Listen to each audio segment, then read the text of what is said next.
Another episode of Wiley vs. Mitch, where I take a new game, or an old game. We go through introductions, we explain the rules, the background, we create a character, go through a couple scenarios, and then I try to murder him. I survived, what, two of them? Right? Two. You've survived Urkdon and the second Savage Worlds, which was fine. I mean, I guess technically you survived TMNT. But... Yeah, that was an odd one. Yeah. Anyway, today we are going to explore the Cyberpunk Red Jumpstart, which is the quick start rules that are only out on PDF right now. This, of course, is to coincide with the CD Projekt Red Cyberpunk 2077 video game coming out later this year. Cyberpunk is an old game, though. It's been around for a very long time. So is the Red starter thing called Red because of CD Projekt Red? See, that is a no. So they're coming out with a new edition of Cyberpunk, the role-playing game, to coincide with the new RPG, and it's going to be called Cyberpunk Red. Now, there's been several iterations of Cyberpunk, going back from like the original Cyberpunk and then Cyberpunk 2024 or 2022 or something like that. It's funny to and think going that's on and the on and future. on. Right, like that was the future.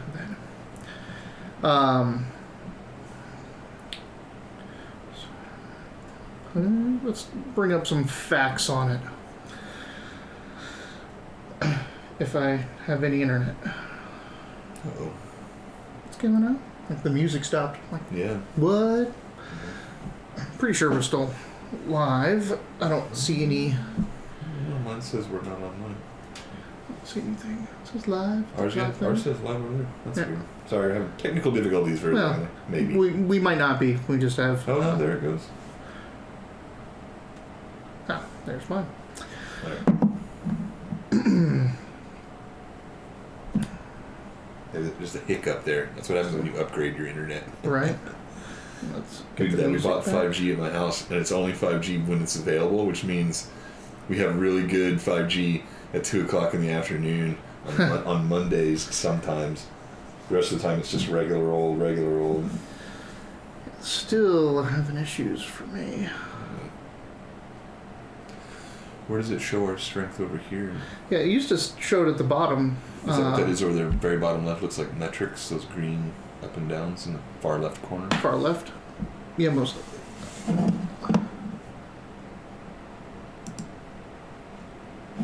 No. Stream quality is good, it says.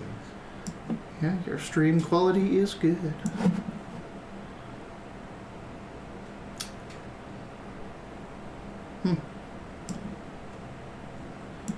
It's just all the rest of the internet.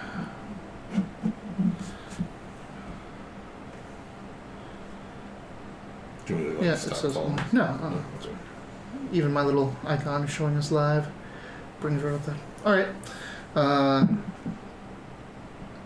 So, Cyberpunk is an old game. It's one of the originals. Right in the first era of new RPGs after Dungeons and Dragons broke out. It's like it's thinking. Yeah, it is struggling. Come on. Oh, it's almost loaded. It's at the 80%. And paused. So this latest edition is trying to... So Cyberpunk 2077, the CD Projekt Red video game that's coming out, is set in 2077, but it's very much like the original Cyberpunk. Which was 2020. Which was 2020. So Cyberpunk 2020 had moved on. Went from Cyberpunk 2020, and then they put Cyberpunk 2030X, and then Cyberpunk Red. There's also a couple others. Cyberpunk V3, V3.0, which was the 2030X. So they had a couple editions beforehand, and this goes back to 1988, I think it was saying. But the main writer of the game, Mike Pondsmith, So he progressed the Cyberpunk just in the similar ways that other ones do. So as the 1980s version of Cyberpunk moved on to the 90s and the 2000s and what real technology went through, the game revamped to kind of go along with it, including cyberware that was nanotech and all this stuff. Like you would just put on, like you'd have your arm removed and then you would just put on a socket essentially, and you could change arms on the fly. You can have arms that completely change functionality. It can be completely modular, and even going so far as to leaving your arm there and just having a sleeve of nanotechnology that goes over it and adds functionality, strengthens yourself, add weapons into it, all that kind of stuff. But that's super advanced to what the game is trying to do. The game is really going back to that 2020 roots, and wanting that, big metal arm kind of cyberware, the chrome and synthwave kind of feel. So they took it, they bought the rights, and then they named it 2077. But outside, like, Pondsmith doesn't want to really derail his timeline. So he's writing things that happen to kind of bring the world back down to that level and coincide with the 2077 release, the video game release. Now we got it. So, the history lesson aside, this starter kit is not out yet. Yeah. Drink? Oh, yeah. My month is up. There's this many left. Alright. We're not sponsored by White Claw.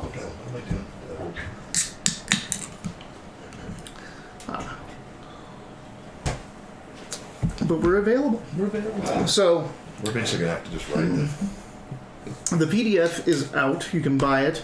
It has all of the documents in it. When the Jumpstart comes out, which should be when it's done, sometime this year, they're very much just like CD Projekt Red, they're a company that it gets released when it's ready. So it's going to be a box set. It's going to have all the things you need. Oh, I forgot the characters. You know what my printer is? Yep. Grab everything that's on top of it. So we're going off just the PDF, so I don't have a cool book to show you or anything like that. And here's, I guess, where it's confession time for Wiley.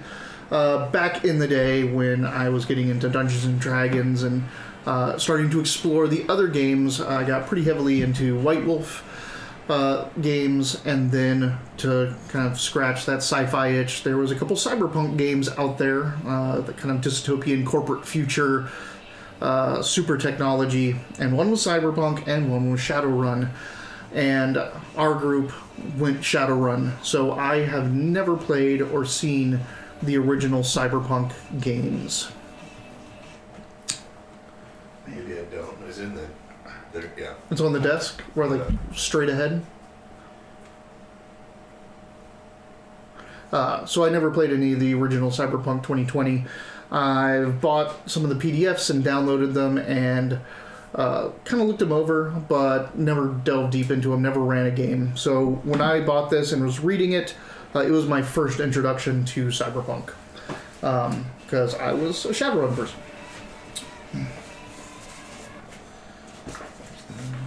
I'm assuming this is for me here. Well, all of them are. Alright. Yeah. Want it that? Nope. No? So those, those are the end of the world. Yeah. Mm-hmm. I just want to go the printer does have ink in it, just a color. And then we have all these other extra Savage Worlds for whenever we want to run that. So it is like just on, off, on, off, on, off. But it's funny that we're having technical difficulties in a game called Cyberpunk. And it's like the first game that I'm exclusively using a PDF. So like I don't have a book. Yeah. So it's like, oh, thanks for the technical difficulties. Have you run Cyberpunk games before? I have never run. I was just telling the audience that. So back in the day when I was exploring other games besides D&D, there were a couple cyberpunk style games out there. The two big ones were Cyberpunk 2020 and Shadowrun. And you know which one I chose. Yeah. So I had never got into Cyberpunk. This was my first introduction to it. This, I have to say, the system is pretty slick. It is dead simple to understand. It's kind of your standard stat plus skill plus a die roll to beat a target number. Yeah. And they don't really overcomplicate things. I don't know how the previous versions were. They do make mention of the Friday Night Firefight, which was their combat system in previous games. That was apparently very gritty and detailed. Like individual recoil, different caliber sizes, like really getting into like the nitty gritty of what a gunfight really is. Now they call it Thursday Night Throwdown, and it is just a super simple system. And for those of you that watched this before, I think one of the reasons we haven't done Shadowrun is we played for 3 weeks making characters, and you'll end up doing like 2 weeks worth of like heist preparation before the actual session. So sometimes we play for like 6 straight weeks and only accomplish one thing. Yeah, my Shadowrun games are cyclic. Like the episodes are very strategically planned. The meeting with the Johnson, the person that gives them the job, is its own session where they have to decide how they go to the job, how they go to the meet, get there, make sure they're protected, make sure that it's not a trap, get the information, as much information as they can, negotiate their price, and when they get the information, they have to go now and start planning. And actually, that's normally an entire session, is just going and meeting the Johnson. Then between sessions, at the end of the session, they'll tell me what they're going to do for surveillance, what they're going to do for prep, and then between sessions, I will send them or do a write-up of everything they learn. So then we get together and they plan the job. Yeah. And planning can take an entire session of just getting everything ready, what happens beforehand, getting the plan down. Also, you're saying like gritty with the weapon and combat system in Shadowrun. I thought it was more of the equipment. Like, I had almost 2 full sheets of equipment because I had like skin this and little pockets, and then I had like memory chips, and the money is done. You can have money on sticks, you can have money and physical money, and oh my goodness. And my character didn't do any magic, so then even magic is like, here comes another sheet worth of stuff. Yeah, so this I appreciate the simplicity of it, the streamlined feel to it. I also appreciate the design behind their what the games are about, what the sessions should be about, what the adventures are. They're very supposed to be street level. You're not dealing the big corporate sphere or anything like that. Things you do may have repercussions up there, or effects, and that can come back down to you. But this is more like turf war stuff. Yes, this is very personal. So let's see if it has a quick and dirty.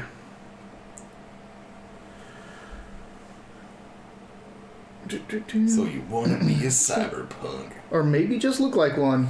So I'll read some of this. It kind of sets up what this game is about, the style it's supposed to be, and the feel, the aesthetic it's looking for. So first of all, the name. Cyberpunk comes from 2 words. Cyber, from the term cybernetic, or a fusion of flesh and machine technology, and punk,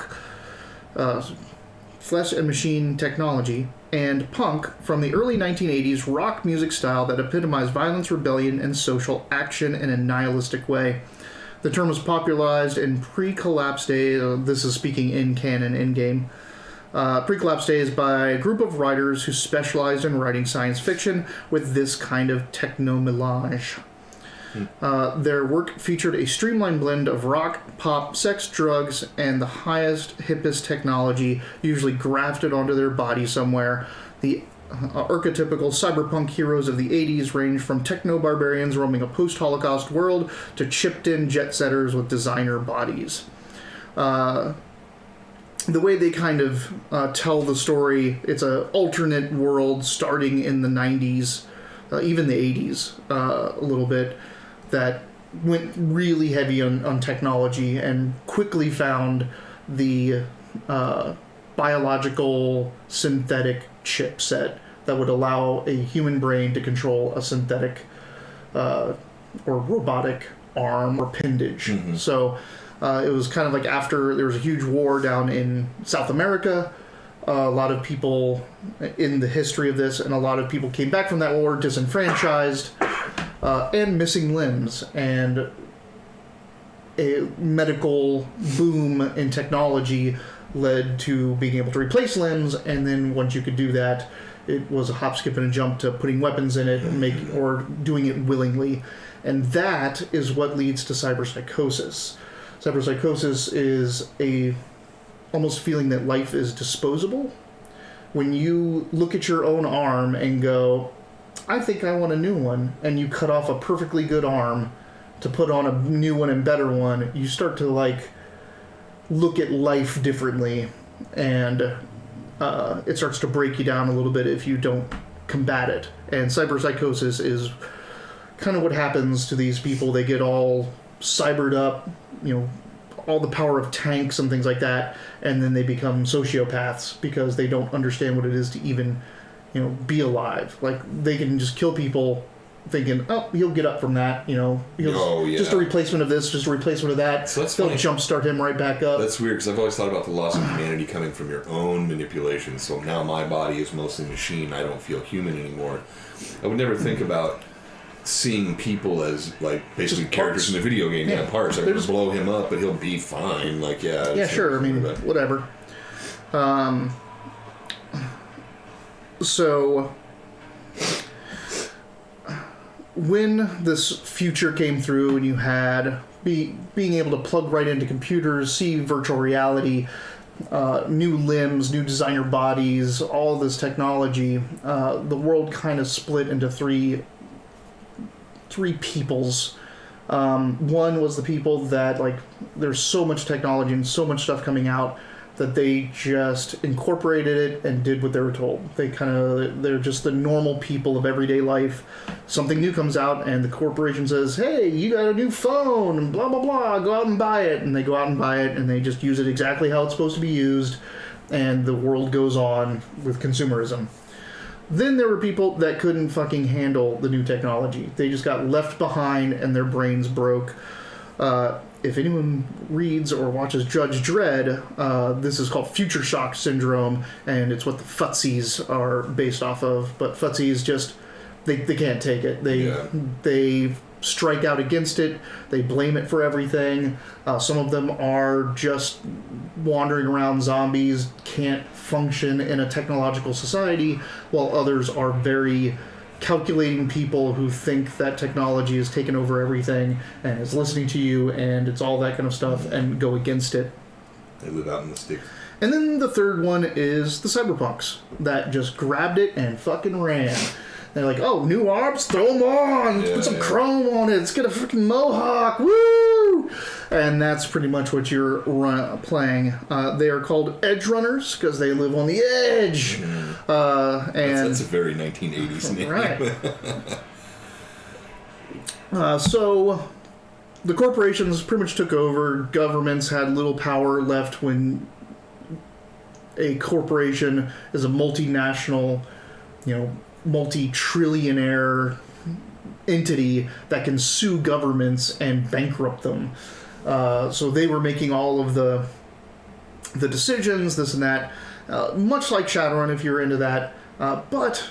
And you can really see a difference in Pond Smith's view of the cyber dystopian future to someone like, to say, that does Shadowrun or other games, because there was a corporate war, or the fourth corporate war, destroyed pretty much everything, and every corporation was caught in the crossfire, and everyone is kind of rebuilding right now. So corporations still have power. They don't have anywhere near the power that they used to. Gotcha. To the point where people can band together and take on corporations as an entity in the economy. So there's a question I had then. So since the corporations had all this power, crash happens, now they're not as strong. Where did the power shift to? Who's got the power now? Is it gang Very driven? interesting. That is kind of where it went. So in the first and second corporate war, nukes hit in a couple places.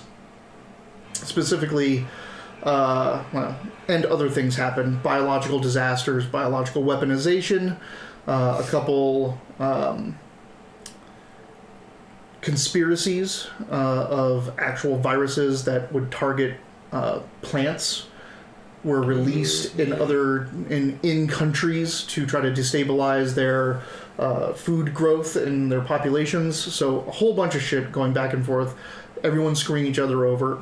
So most of the cities in the United States were abandoned. Like the little town, the little suburbs, gone. Like that doesn't exist anymore. The little sleepy town out in the middle of nowhere.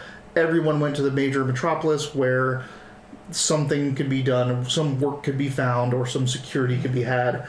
So you have this just wastes out in the middle of nowhere between the highways and these bastions of civilization. So one of the groups is called nomads. So since the infrastructure of travel and freight kind of broke down because no one wanted to go out there anymore, so people would go out there and just rob semi-trailers, trains, everything. Yeah, why not? These groups banded together out there that were nomads. They're basically nomadic groups that are generally drivers. They're Mad Max out there doing their own thing. They're Burning Man, just plying the world away from the metropolis as they've kind of rejected that. But they became very powerful, especially after the war, because they're the people that could get shipments to where they're supposed to go. Hey, this medicine needs to get to this city. How funny that you used to be a bandit, now you're a trading, like right. you're a merchant. You're a merchant king. Like, these people are super powerful. Like, they control trade. Yeah. So that's one group that was big. Let's see. There's gangs and crime syndicates. That's another big one. A lot of people are now also getting into corporations. A lot of the mega corporations, you couldn't make your own mom and pop. Even if you were the son of the CEO of a corporation, you couldn't go off and make your own corporation. Your parentage and their peers would just crush you unless they deemed that okay, you can have a company and you have this stock and here you go, you just start. But now after this, you can get up in there because no one's really watching and stamping things out. Another group, and I love any fiction that does this, and I can't remember where I first saw this kind of series of events happen, where Africa becomes very prominent in the sphere, in the just geopolitical and economy, which is they're making a mass driver to lift things into space, basically a space elevator. So you need a shit ton of room in the middle of nowhere with no topography to fuck it up. Yeah. So they built it in Africa. And when they were there, instead of bringing a lot of their workers over, they just hired people from Africa on the cheap. So the majority of people that went up to the first space stations and the first habitats were Africans. And so they were kind of labor, they're kind of belters. And that was until the Fourth Corporate War happened, and they took over, and they had all the mass drivers up there, which means they could take a rock, an asteroid, and send it at they're just on the cheap now, and we know everything about this. These are our stations. And it's not like they took them over. They invested and took them up, and then they just owned everything. They're called the high risers, and it's all the people, predominantly African, that are up in those habitats. And when the Fourth Corporate War happened, and some of it was starting to come up to those habitats, they launched rocks and destroyed cities and say, "You do not come up here." And everyone went. And they also said, "We're a sovereign nation now, and you will recognize us." And the UN went, "We recognize you." Gotcha. So the high risers and really Afro punk going on. I really love that stuff. It's kind of like an angry Elysium. Hey, we built this. Fuck off. So as well, layered on top of this, there was a worldwide net, just the giant mnemonic, just like Shadowrun. You could plug in and go into virtual reality and get anywhere in the world. Go to any server, order anything, go anywhere. Several things happened to screw that up. One is they killed one of the most infamous and crazy hackers and brilliant hackers of all time, and he had a dead man switch on two things.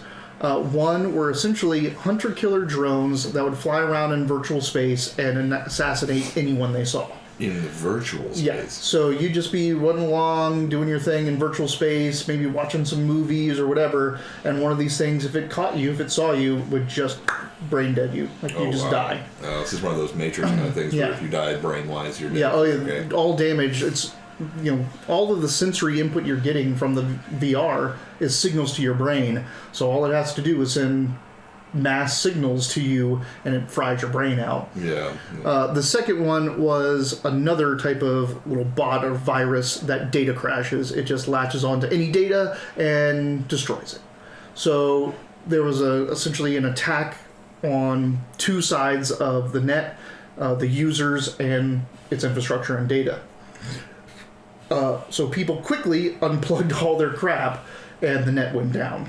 In 2077, in the video game, I know, there's also a faction of AIs that exist in the old net, and they just kind of firewalled them off and let them do their thing. Gotcha. And just don't mess with them. So we have the Merchant Kings, more or less, and then we have the Sovereign Nation of Space High-risers.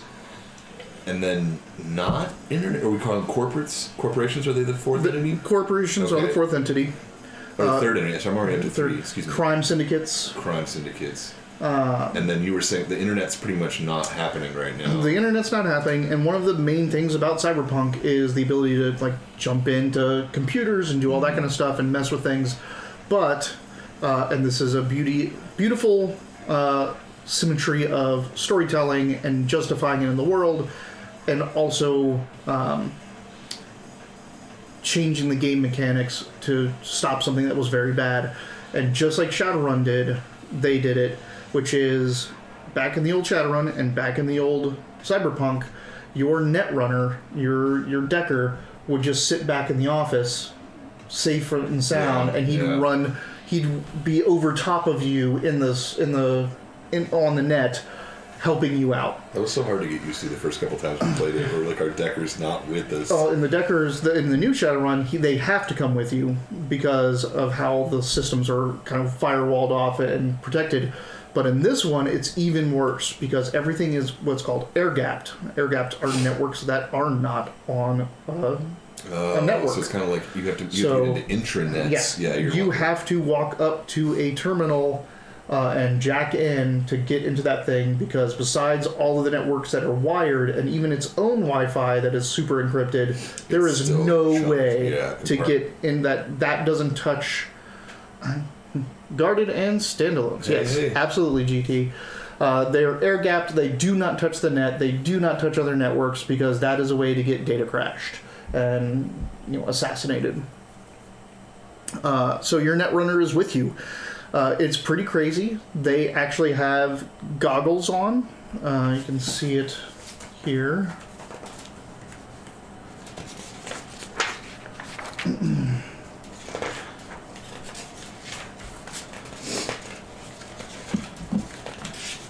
They have suits and goggles like this that they wear, so they are physically there with you, running to try to get to terminals to help you out, to stop the cannons from blowing you up, to turn off the alarms.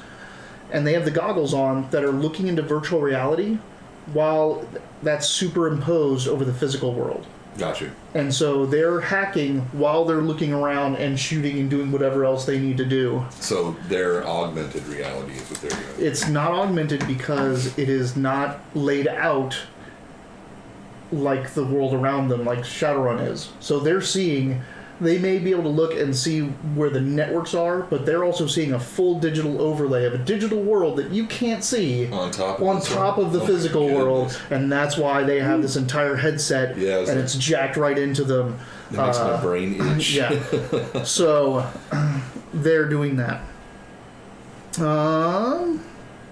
Defend the support. So you got your net runners running net for you. So let's go through a quick history, especially of Night City, which is going to be the setting for the game, and it is a setting for most of Cyberpunk. And it's called Night City. It is in... That's why I had the Google Maps up, and now I lost it. It's in California between... We were joking earlier because we've had more technical difficulty playing Cyberpunk of all things than we have before. It's between San Francisco and LA. It's a city. There's a bay there with this rock, specific type of rock outcropping. I can't remember what it's called. And, of course, yeah, it's down. Anyway, it is a real place, this bay. This entrepreneurial son of a major corporate person went there, bought all the land because... No, it's not Fresno. It's something Bay. It's just a little tiny sleepy town. They were actually like... So in the history, in the world of this, they were like a little community. They were fishing. They were doing their thing. They were farming. And then gangs swooped in, killed everyone, took all their stuff and left. And so this guy walked over and says, okay, hey, California, can I buy this town? Everyone's dead in it. So like, yeah, just sweep that whole thing under the rug. The future where you buy dead towns. Right. And so he built a corporate center just on the top of that town, right on the bay, right on the stone base, and basically just touted it as a corporate refuge. Come do business here. Come buy spots here. Come build your building here, corporations. We're right on the bay. We have access to water. You don't have to go through United States of America port and deal with their taxes. We're a free city, and we're going to hire the best security and do everything to keep everything clean, keep all the rabble out. And it was that way for like 5 years, and then the guy was assassinated. And that's when the gangs kind of came back, crime rampant, corporate centers, like people hiding in their little towers and stuff like that. So when you say corporate center, I'm thinking of like a Judge Dredd block. So arcologies are in this. They're not as prevalent as they are in Shadowrun, but they're around. This is pretty much, think of like Phoenix City Center or even downtown Tucson. It is just one spot for businesses, but it's cordoned off. The best, new buildings, almost like Dubai. You could even think of it like just super controlled area. So it is a city, but it was just for corporations, kept pristine and clean, armed security, and then all of that fell apart. They just started doing drug running. They started doing all this kind of stuff, smuggling, everything. The people there were hiding in their buildings or leaving, getting their corporations to get them out of there before someone finally came back in, and I can't remember who, and started putting some law and order back. Yeah, corporate Freeport and extraterritorial. What could go wrong? Right.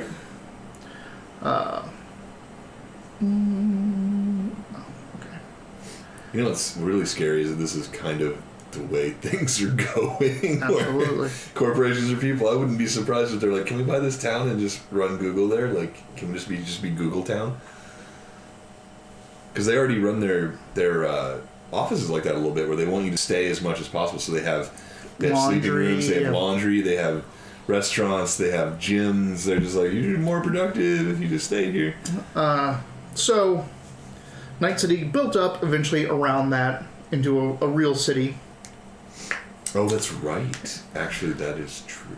And it had its corporate center in the middle, which was still policed by the corporations. They got a lot of the rabble out, and all these suburbs opened up around it, and where the bad stuff was going on. They put up some arcologies. Some bad shit happened in the rest of the world, more plagues, more war, so lots of refugees went there, bolstered its population, and kind of made it that sprawl that you see in the 2077 footage. Mm-hmm. Then the Fourth Corporate War happened, and I really like how this played out, because I think it's funny.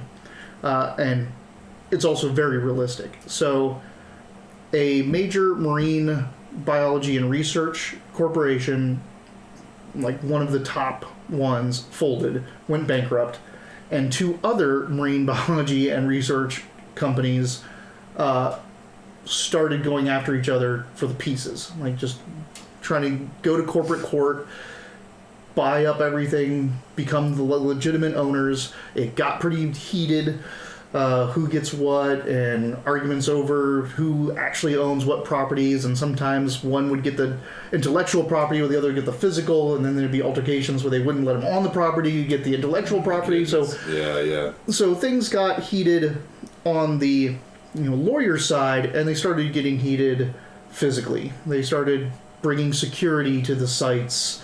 There's some skirmishes, and then it kind of devolved from there into just a smash and grab. They said, screw the lawyers, we're just going to take these things. And they started sending their security forces out to take the assets. They quickly realized that they didn't have enough resources for their security forces to hold all this. So one of the corporations went and hired the number 1 mercenary corporation in the entire world for its armies and said, hey, come help us. And then the other one went to the number 2 mercenary company in the world and hired their military, and these 2 corporations hate each other.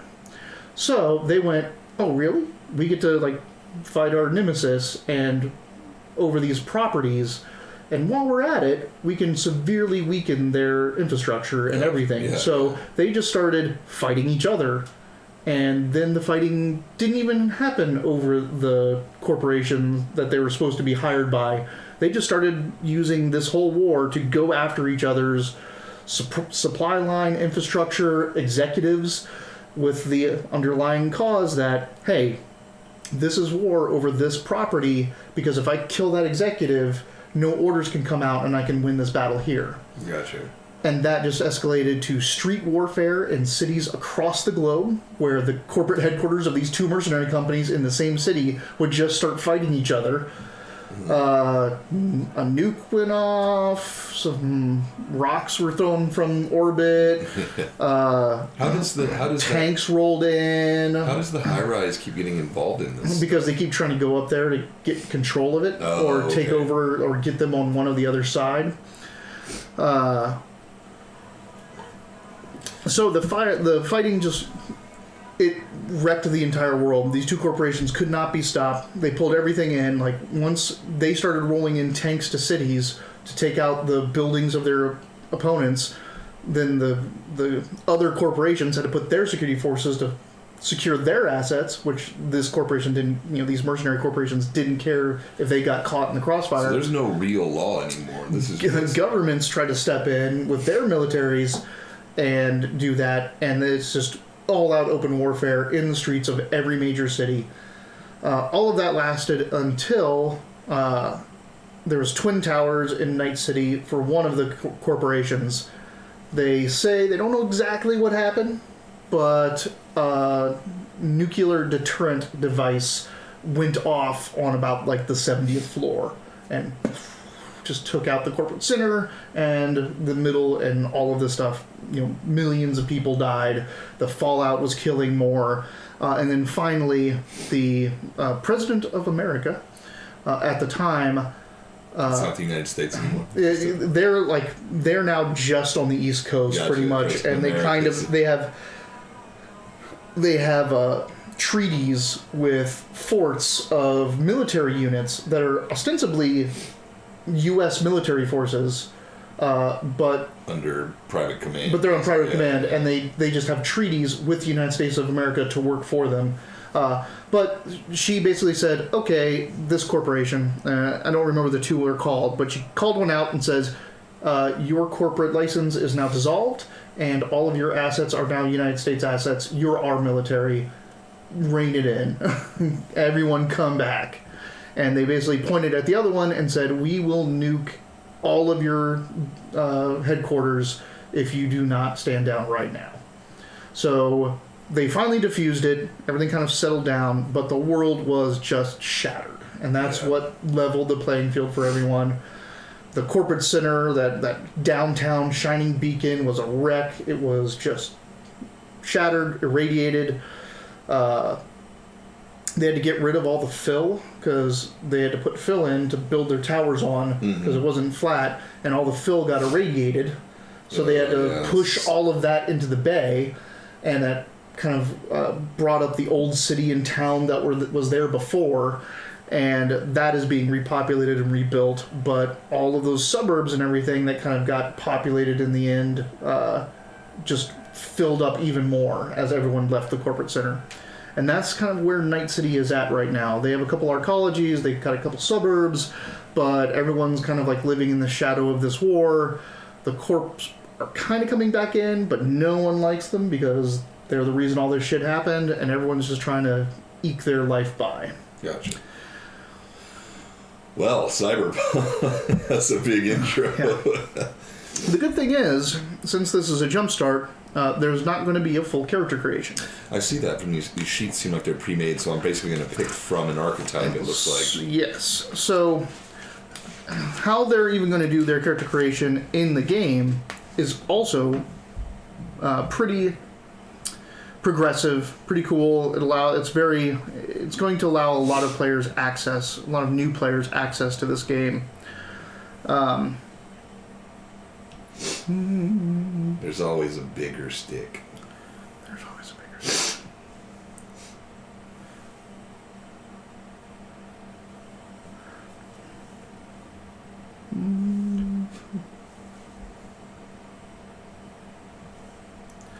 Of course, I can't find the place where it talks about their character creation.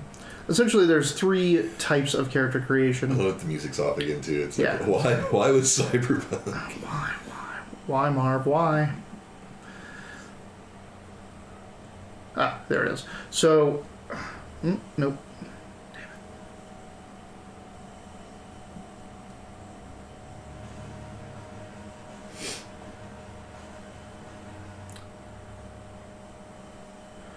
As a Cyberpunk player, here's your top 3 things you should think about. You should embody. 1 is style over substance. Doesn't matter how you do something, as long as you look good doing it. If you're going to blow it, make sure you look like you planned it that way. Normally clothes and looks don't matter in an adventure, but in this world, having a leather armor jacket and mirror shades is a serious consideration. Number 2, attitude is everything. It's true, think dangerous, be dangerous, think weak, be weak. Remember, everyone in the 2000s is carrying lethal hardware. Each character in this world is playing a part, a face that person projects to the outside world as the real thing. They won't be impressed by your new HK smart gun unless you swagger into the club looking like you know how to use it. And just looking and itching for excuse to. Number 3, live on the edge. The edge is that nebulous zone where the risk takers and high riders go. On the edge, you'll risk your cash, your rep, and even your life on something as vague as a principle or a big score. As a cyberpunk, you want to be the action. You want to be the action, start the rebellion, light the fire, join great causes, and fight for big issues. Never drive slow when you can drive fast. Throw yourself up against danger and take it head on. Never play it too safe. Stay committed to the edge. It's always personal.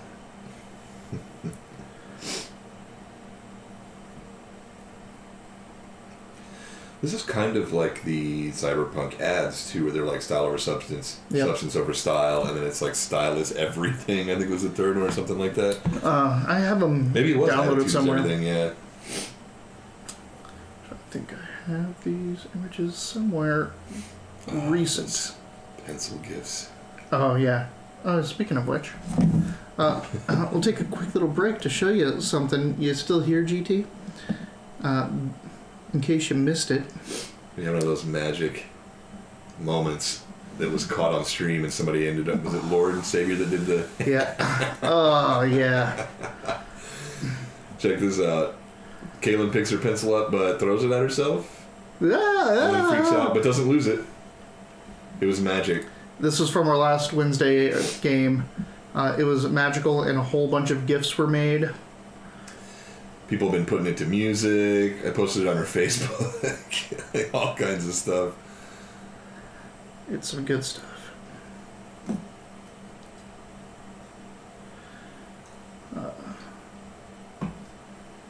here they are. Necessity over style. That's right. Style and substance. Substance over style. And style over substance. Yeah. And there's like the four. If you follow the Twitter or Instagram of the CD Projekt Red video game Cyberpunk 2077, they have these images and they're fantastic. If you're not, you should be. Like, my PlayStation didn't even work, and I'm trying not to look at it because I want it so bad. It's so good. So they're going to do 3 ways to make a character. The first is pretty much a grab-and-go character. You just fill in the details, and everything's kind of set out for you. The second is a selection or randomization of stat lines and skill packages and things like that, where you can just piece together your character and play. And the third is a full-on pool of points that you manipulate and make your character from the ground up. Gotcha. Man, let me turn this off. Rules, my guy. Playing Pictionary. It's okay, down point down and heel of his hand. No. So let's talk about the character types. In this game, there are classes, which are called roles. Kind of what you do living on the edge. There are 9 roles. Not all of them are represented in the Jumpstart kit. So let's get that roll. Now let's get the rolls rolling. Number 1, and probably the most iconic to the Cyberpunk universe, Rocker Boys. Rocker Boys and Rocker Girls are punks. They are musicians. They are going to take on the world with their song. They're going to write that ballad that gets everyone to riot. They're going to make that song that changes everyone's mind. They are the rock and roll rebels who use performance and rhetoric to fight authority. This is like, just like Shadowrun has Street Samurais and Deckers, their iconic thing is Rocker Boys. The next are Solos. This is your atypical Street Samurai. Solos are assassins, bodyguards, killers, and soldiers for hire in a lawless new world.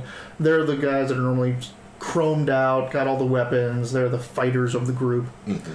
Netrunners, we've gone over a little bit of them, but they're the cybernetic master hackers of the post-net world and brain-burning secret stealers. So that's your support, your computer hacker. You bring him in with you to get into nodes, get the information, turn off the cameras, turn off the security system, all that fun stuff. Then you got techs, and techs range from renegade mechanics and doctors patching up meat and metal alike. This is you want a guy that makes guns, you want the person that works on cybernetics, you want to have that doctor that's trying to bring medicine to the masses or anything like that. Street doc, just trying to do good and make some money at the same time. That's techs. Medias are newsmen, media stars, and social influencers risking it all for the truth. Everything from news reporters and journalists to e-girls and those kind of like live streamers, the people that just have the camera on them all the time, filming everything. Twitch stars. Oh yeah. Oops. Are medias. Again, we're not sponsored. We do have what? We are affiliate, so Drive-through RPG. You get drive-through RPG down there. Lawmen. So medias aren't available in this quick start. Lawmen, maximum lawmen patrol on the main streets and road warrior highways beyond. These work for security companies or the remnants of governments to be lawmen. And I didn't see them in here. Nope, they're not in there as well. This is the third one that's not in there. Execs, corporate power brokers and business raiders fighting to restore the rule of the megacorps. Boring. Right. Next are fixers. Fixers, deal makers, smugglers, organizers, and information brokers on the post-war streets of the future. They're the hustlers. They're the people that know the guy that knows a guy to get you what you need and can make that deal happen. The movers and the shakers. And then lastly, the nomads. They're the people out in the out in the irradiated waste. I keep wanting to say cursed earth. Yeah, cursed earth, pretty much. Transportation experts and ultimate road warriors. So that's what we got. So they have 6 of the 9 types. You can play the Netrunner, the Rocker Boy, the Fixer, and they each have names and characters. If you want to go off them, you can change them and do anything you want with them. But the tech, the pictures the solo, are fantastic. Oh yeah, they've really kind of gone all out there with the. And that's the. This is the Nomad. The Nomad. Yeah.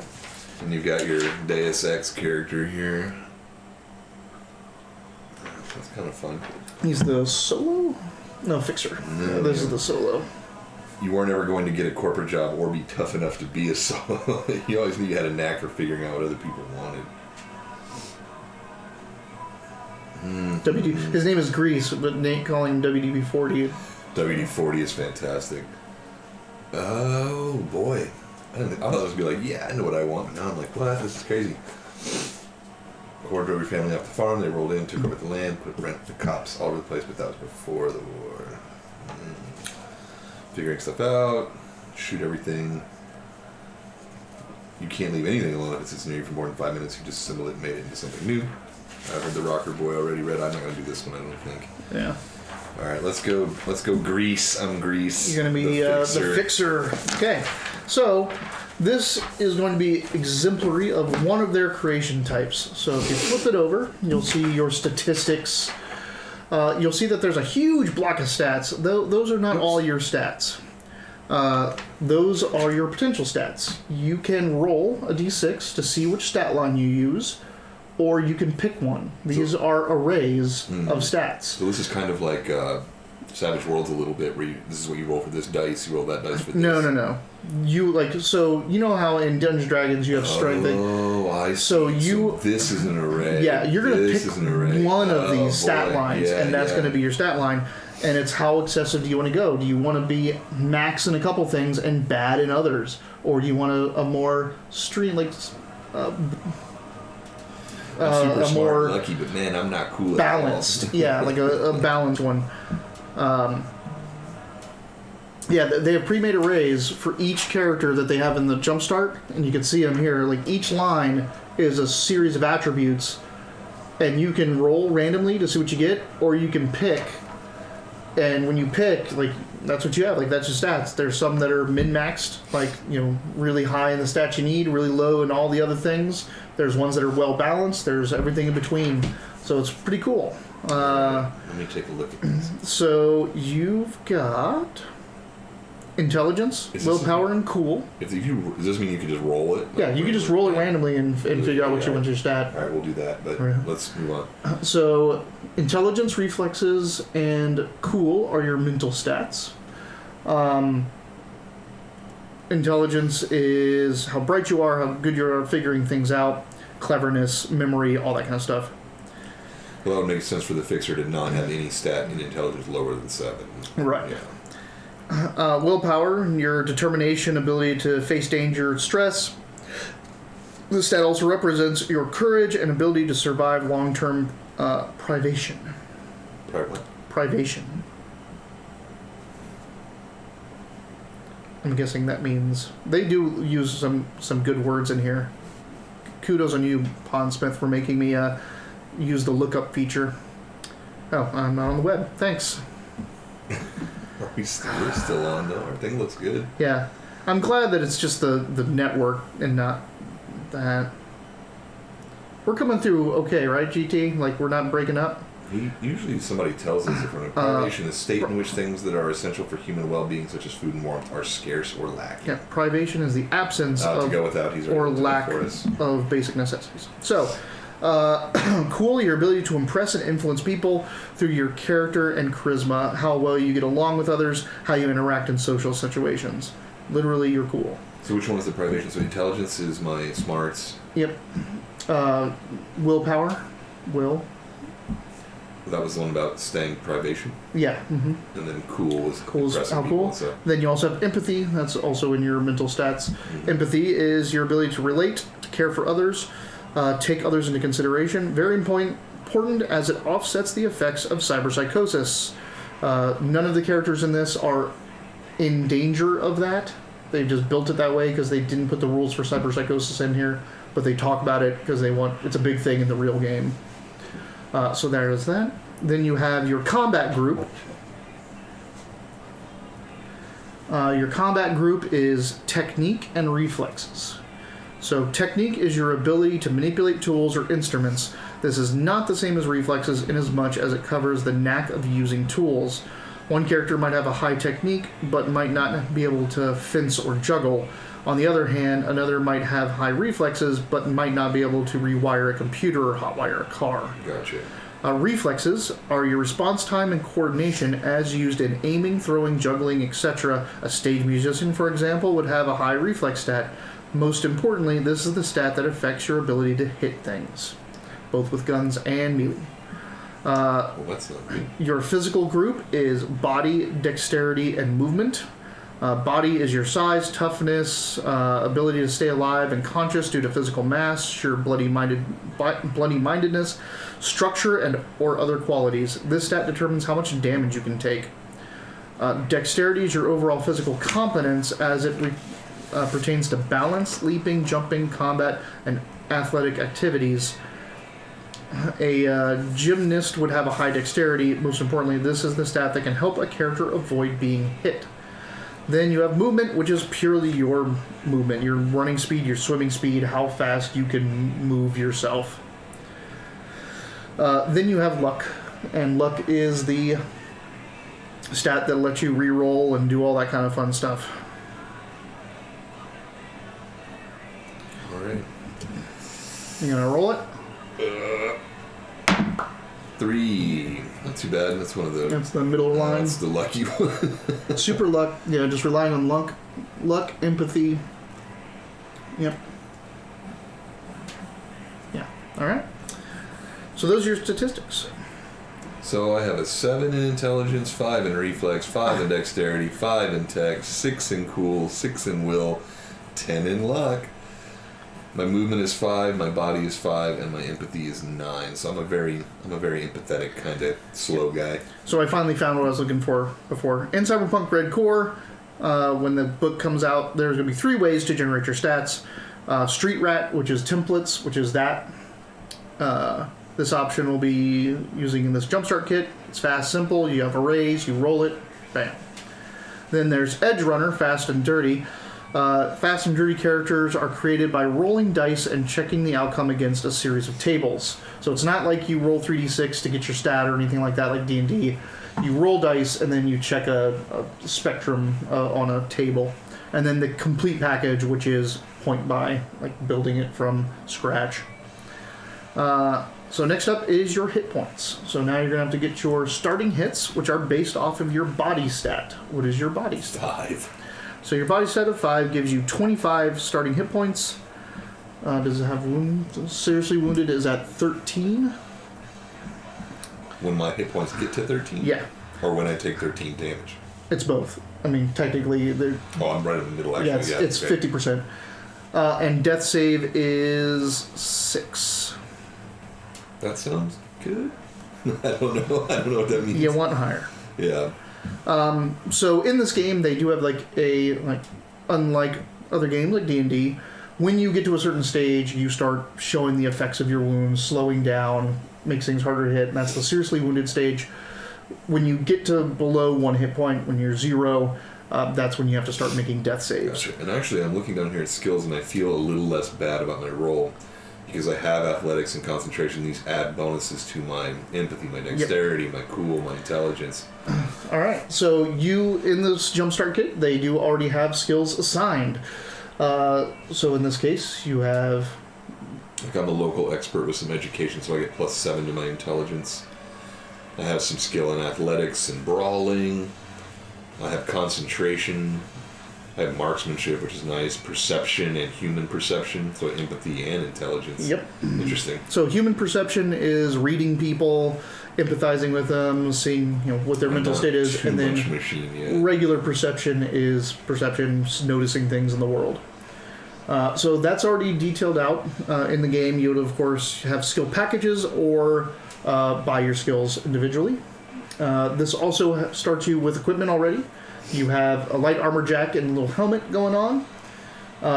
There is in this game, all hits are considered center mass. Damage is just variance of kind of getting through. So this game, unlike other games when I talked about this before, you can aim for the head to try to do like a kill shot. You can't do that? You can.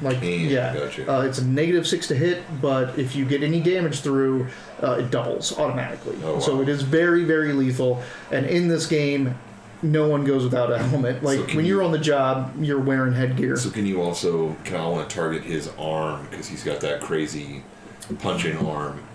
They have rules for it. I'm sure in the core book, not so much in here. Okay, so they mainly go after: are you head. going to kill, or are you just trying to put damage in? Gotcha. Okay. So you've also got a heavy pistol, medium smig. Let's get in there. All right. Ooh. All right. I just grabbed it in raspberry. I don't care. I'm fine with all the flavors. Actually, I'm usually really against raspberry flavored anything. Even real raspberries I'm kind of iffy with. I love but raspberries. for some reason, these White Claws aren't that bad. I can do the raspberry White Claw. All right.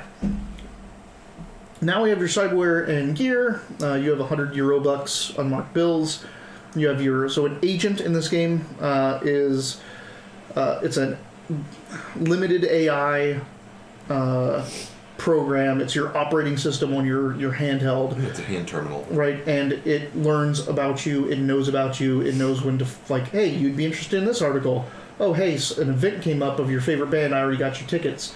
It's your agent. It's like your personal secretary computer program. This one has a secretary program on it. Yeah. So this always reminds me of Eclipse Phase. Eclipse Phase has one of the coolest things ever, which is called Muse, and it is a little living person AI that's in your computer network that does everything for you. Like, hey, you just had to wake up at this time. I know you normally wake up to go play tennis at this time, so here's your wake-up call. Does all this kind of stuff. So my cyberware is kind of, besides my armor, because it says light armor jack, meaning that that's probably hooked up to me. No, it's an armor jacket. Jacket. Yeah. Cool. So my cyberware is cyber audio, which gives me amplified hearing, and then cyber optics, which gives me amplified light in low light conditions. Yep. So you just have eyes and ears as your cyberware. Cool. Cyber arm with rippers, cyber leg with jump booster, cyber optic targeting. Jesus. Yeah. This guy's a monster. He's the solo. He dumb as hell that he will blow your ass up. God, assault rifle, cyber arm, knife, rippers. Just rippers. Yeah. Okay. So now we're going to go through the other cool thing about this system. The life path. I love systems that have life path. There's not many of them out there. I think one of my favorite ones is Mutant Chronicles, where you actually make decisions as you're going through. I'm a 12-year-old kid. Now I'm going to primary school, and this is what I want to study. Or I'm going to go abroad. I'm going to go join a military academy, and you roll to see if you succeed. And if you fail, then you go. They don't really call it homeless, but you just kind of basically squat for a year or two because you get thrown out. I'm down for some Mutant Chronicles too. That's cool as shit. And it's a really fun system because you can get that corporate job you wanted, but if you fail to keep it, bad things happen. You can get fired. You have to go do a stint as just a nobody. Really fun stuff. So this is one of my critiques, and I don't know if this is part of the core. This is a great system. It ties characters into the world. It gives them relations. It hooks them in. It gives the GM immediate things to go off of to make games and to run adventures and plot hooks. It's like giving yourself daggers. What we did back in the old D&D, where they give themselves 2 or 3 daggers, and those daggers are things the GM can use to stab them a little bit to get them to do things. But there are absolutely no mechanical effects to this. Okay. So having any of these happen to you doesn't give you skills. It doesn't give you anything like that. So You do 3 steps in the life path. You get your background. This is basically, you inherited a life from your environment, from your parents, from the situation of the world. Then you have a motivation. What's driving your character? And then you have goals. What do you want at the end of everything? What you going for? Well, since we're not playing Earth Dawn, let's roll this D10. That's a D12. Am I an idiot? I am an idiot. Silly. I think I know the dice at least by now. All right. So, somewhere in your early life, you inherited a background full of pain, desperation, or drama. Choose from the list below or roll 1d10 to determine your story. 7. Your family is involved in a long-term conspiracy, organization, or association, such as a crime family or revolutionary group. So, pick one. Let's do revolutionary group. Okay.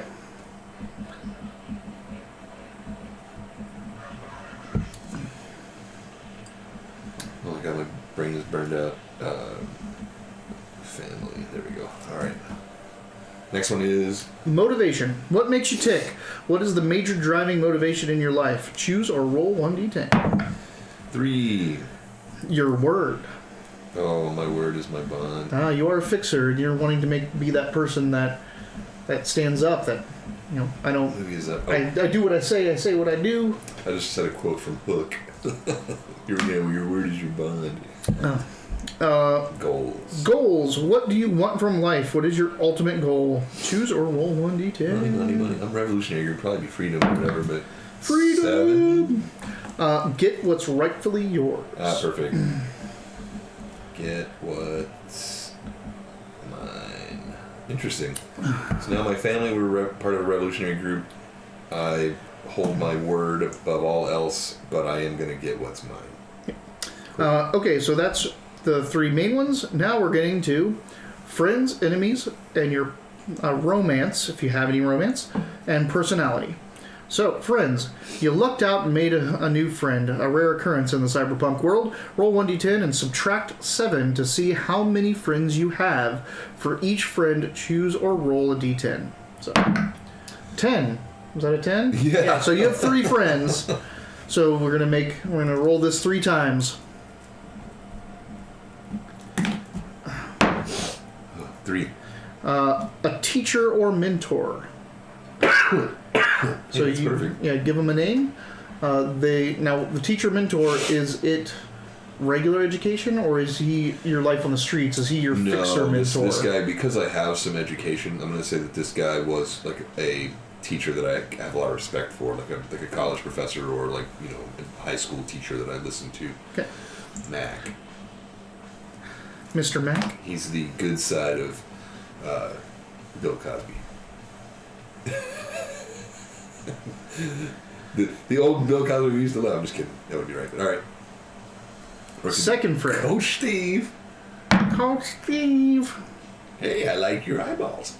2. And you're not subtracting from this, right? Okay. No. Someone that's like a younger sibling to you. So okay. You got someone on the street with you that you're watching out for. Street kid, Pablo. I caught him stealing and I'm trying to get him off that path. I promised him, so now I'm stuck with him. Stupid word. Alright. Foe. Foe. A partner or co-worker. So who's working with you in the fixin' biz? Let's call it a partner. Let's make it... a nomad who runs stuff for you or knows how to run stuff. She's going to be named Panther. Okay. So you have a nomad solo that knows how to run stuff. Perfect. Gets the smuggling stuff, gets things to where you need to be. This is so... A lot of... Like, a big part of Wiley vs. Mitch is making the character. This is so streamlined. Like, for beginners, or, like, if you want to do this with your kids, I think... Well, probably not this with your kids. Yeah. A little odd, but... if it's first-time people, I can see how you could run this instantly and really get addicted to it, because I'm already, I already got an idea what Mac looks like. Panther's a crazy cool name. Yeah, so now I'm thinking of, kind of cat-like cybernetics and junk like that, so that's cool. And she has a motorcycle. It's all sleek and black. It's real loud. She's got her... She has her... what are they called? Rippers. Rippers, yep. and Cat's Eye, Cyber Yeah, Eyes. see, look at that panther. Yep. Look, we just made a new character. Bam. Cyberpunk. Okay, so enemies. You've gotten in someone's face. Enemies are a way of life in Cyberpunk, so don't skip this step. Roll 1d10 and subtract 5 to see how many enemies you have. Let's roll a 10 again. 7, so you have 2. Enemies. 2 enemies. Alright. Roll it. 5. There's one in here I really want for you. Person working for you. So there's a guy that he's right under your nose and he hates your fucking guts. But I don't know it. Maybe you know it, but you have to deal with it because of the situation. Maybe you don't know it. You tell me. No, it's alright. I know him. You know he's an enemy, or do you not know he's It's an enemy? Ratchet, and we do not work well together. Okay, but he's your tech. He's the guy that you know that works shit. He's the one that can fix the things, get the things, and he's sloppy, and he always fucking wants more than he's worth. he thinks he's jilted because he thinks he got a raw deal from you because you gave your word to someone else and you came through on it, and he feels slighted from what he got, even though you paid him fair. Gotcha. He didn't get his cut. Fucking Ratchet. All right, second enemy. Plus, Grease and Ratchet's just a cool coworker name. It's just silly. It's the same one, so give me the one you wanted to give me. Ex-lover. God damn it. Should I just put it on there? Just name her after my ex-girlfriends. Oh, wow. Fuck you. Put it real mean in here. Sinucinda. Yeah, right. Let's call her Cinder. Cinder. What is she? Is she a solo? Is she a netrunner? Well, I don't have. Is she a rocker girl? I don't have. Yeah, let's do She's that. a rocker girl. What's up, Wolfmaster? We're playing some Wolfmaster. Cyberpunk. Where you been? Yeah, said he was going to get on tonight. I need another method of talking to you guys because the chat from Twitch, I check Twitch when I'm getting on stream, so I rarely see it. We might have to make a followers Discord. Mm-hmm. Do you guys have Discord at all? I'm sure everybody does. I'm the last to know all that stuff. So. Anyway, sorry I was so late in getting back to you, but yeah, we're Tuesdays, Wednesdays, Sundays. Cyberpunk, yeah. So Cyberpunk has a new edition called Red. Cyberpunk Red. They've only released it on PDF so far, so it's just kind of like a beta test almost. Mm-hmm. Yeah. Just a quick start. We're rolling a real quick character for me. So they have stat blocks, they have some setup skills for you and things like that. They have these really neat sheets that have the character kind of written down if you really need your own, if you don't want to write it yourself, here's your younger life and what you do. I'm a fixer, so I've got some cybernetics for hearing and seeing. I get what you need. I can hook you up with stuff.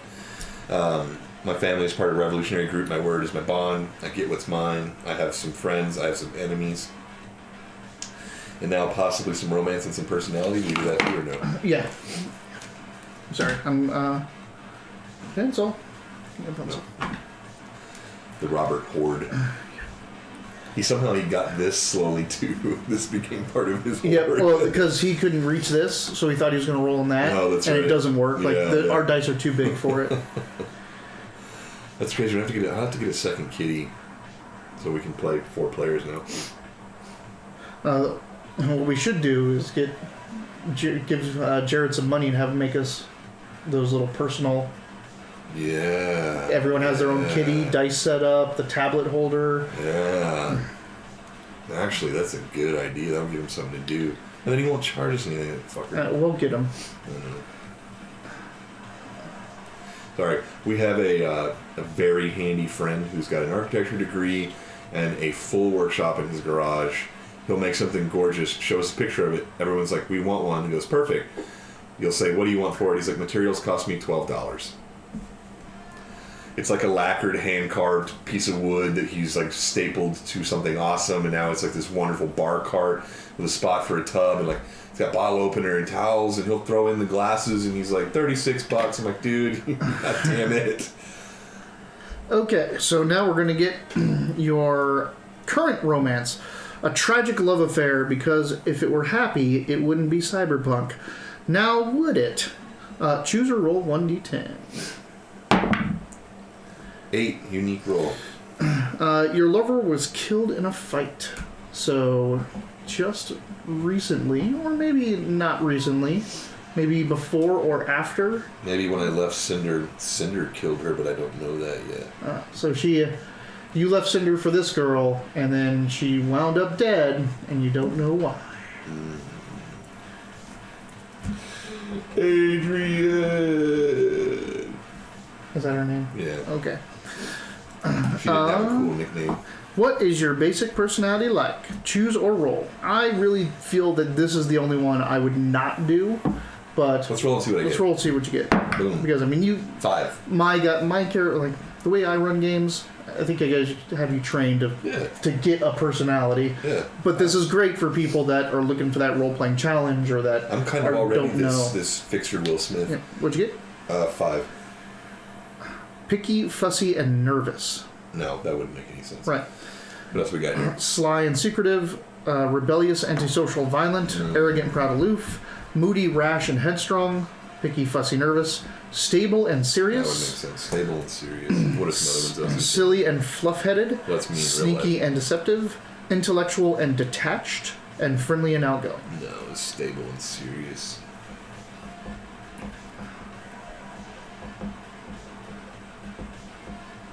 Well, this will be the first time I've played a stable character. Like, ever. Actually, that's not true. What was his name? Who was my Glitter Boy pilot? I cannot remember that guy's name now. Plato? Plato, that's right, Plato. Plato was the armor's name, wasn't it? Whatever, that's not important. Platt. No, Yeah, whatever.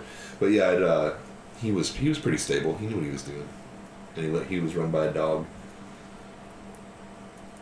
I think we're all set here. Mm-hmm. Just going over your stuff. Coworker, enemy, your ex-rocker, Oh, that's girl, so much. lover. So much strife and love. You want what's yours? What's yours? Well, I'm gonna get it. That's not necessarily a negative thing, but like, if you owe me money, I'm coming for you. If you pay me, no. it's So fine. this is overall goal. So there's something out there that you think is yours that you deserve, and you're going to get it. Gotcha. Ooh. It's either like a long-term penthouse. Where the glitter boys have to be stable, or the boom gun knocks them over. Oh yeah. I was a pretty flippant boom gun user, that's for sure. Yeah, he fired it with the pylons up a couple times. Like 3 times. I even bought a winch that I would throw in the ground, step on it, and then I'd have more range one shot. For one shot. He'd have one shot where he could not have to stand still. The closest he ever got to death was taking that winch and throwing it around something that was trying to not trying to self-destruct, it was trying to shoot me with something. Oh, trying to self-destruct something it hit me with. Yep. Hit me with a missile, it was trying to set it off, and I tried to tie myself to it unsuccessfully, but I was like, this is the smartest idea ever. And it just blew me up, and I was hurt horribly. Horribly hurt. Horribly. All of that is on our YouTube channel under the Rifts game. So, yeah, now we have Rifts, we have the Dragonborn. I do have to say, like, if there's only one episode you watch from that, it's the one where you go try to save the kids. Oh, what is it? Trophy Skulls? Trophy Skulls is the second one. That was the Halloween episode. Oh, that's right. The third one. Is it the third one or the fourth one where we do that? I'll have to look at it. But if you can find it, it starts with us getting to a town. We're in a town, and then we go talk to the leader of the town, who's kind of the mercenary hirer, the loggers union rep, and we have to. He's talking to Dayton's character's talking to somebody, and then my character goes over to talk to a kid, and that's one of my character's knives. Was I can't hurt kids. I'm super careful around kids. And he's like, my friends all got kidnapped, and I was like, we have to go do this. So I talk Dayton's character into it. I'm like, we have to go. Kids on the line. We get in the bus. We go all the way there. We find this ranch. We don't see any kids, and then I tell him, I can't use any of my powers because I can't hurt any kids. So he had to take on like 6 other dog boys while I farted around the ranch looking for stuff. And then I had to kill a psy stalker with my hands alone, basically. Like, it was bad because I couldn't launch anything. I had to physically hold him. Yeah. All right, so. Okay. Just in case you're just joining us. In with a Botweiler. My favorite wrist With a Botweiler. WWE's a glitter boy when the psionic force field held me in with a Botweiler. Yeah, Botweilers are... Ooh, I don't know it. Yeah. So... It's probably one of the additions, right? No, it is right there. So, Sourcebook 1, Archie. Those are Botweilers. Beautiful. Oh, the artwork of this. Yeah. Symbieta, my man. It's what brought me to the books in general. So this is great, and it's got some little. Yep, right there. Yeah, see, I didn't know that one. I grew up with the gray one. The original. Yeah, this is Sourcebook 1. Like, this is the book you get after you buy that book. Oh, okay, so I have Sourcebook. I had the first. You have the core rulebook. Core rulebook. This is Sourcebook 1. I literally saw it at a used sale shop here when I was in middle school. One of my friends talked me into buying it because he wanted to play. We wanted to try to play Dungeons and Dragons or Rift or something, and this cyber apocalypse kind of made more sense to us. So I bought it, but we couldn't figure out how to do it on our own. You know, we'd never played with anybody before. Reading the book is kind of like stereo instructions. And the Rift system, now that I'm older, I know it's kind of tough. Like the actual rolling system and combat system is a little weird, and there's mega damage, there's all kinds of stuff. It was a little weird for your first foray. But I read that book cover to cover. I loved the pictures. I would fantasize about the characters and something like that. So the first time we ever played a game, it was a Rift's game, and it was super odd because I'd never played a game before. But for some reason, I knew everything. I knew what a dead boy was, what a glitter boy was. I knew what a dog boy was. I knew what a Psy Stalker meant. I knew these wandering scholars meant. Like, it was great. Yeah. Yeah, exactly. It just gets nuts. So we adjusted it to the Savage Worlds. Well, they adjusted. Savage Worlds adjusted it into the Rifts. We played Savage Rifts is what we did. And now we've all become, or at least he's already was, but I've become a big fan of the Savage Worlds gameplay system. And now when we play, one of our channels now might actually be a Savage Worlds from time to time. So we've gotten good enough at the system, and we've brought Robert in, and he's good at it too. So we play Wiley vs. Mitch where we introduce stuff, but now we've been kind of skinning other things. Like we skinned Doom, we skinned what was the other thing? We did Doom and we did something else. We made Outer Worlds kind of. The speed with which you can adapt it to something else is really fun. And now they've made this rule book that teaches you how to skin it, how to add it to stuff, how to make it your own, how to make your own world, that sort of thing. So now we've been kind of tossing the idea around about playing Savage Worlds when we have some time, or when somebody can't make a session, we'll fill it up with the Savage Worlds instead.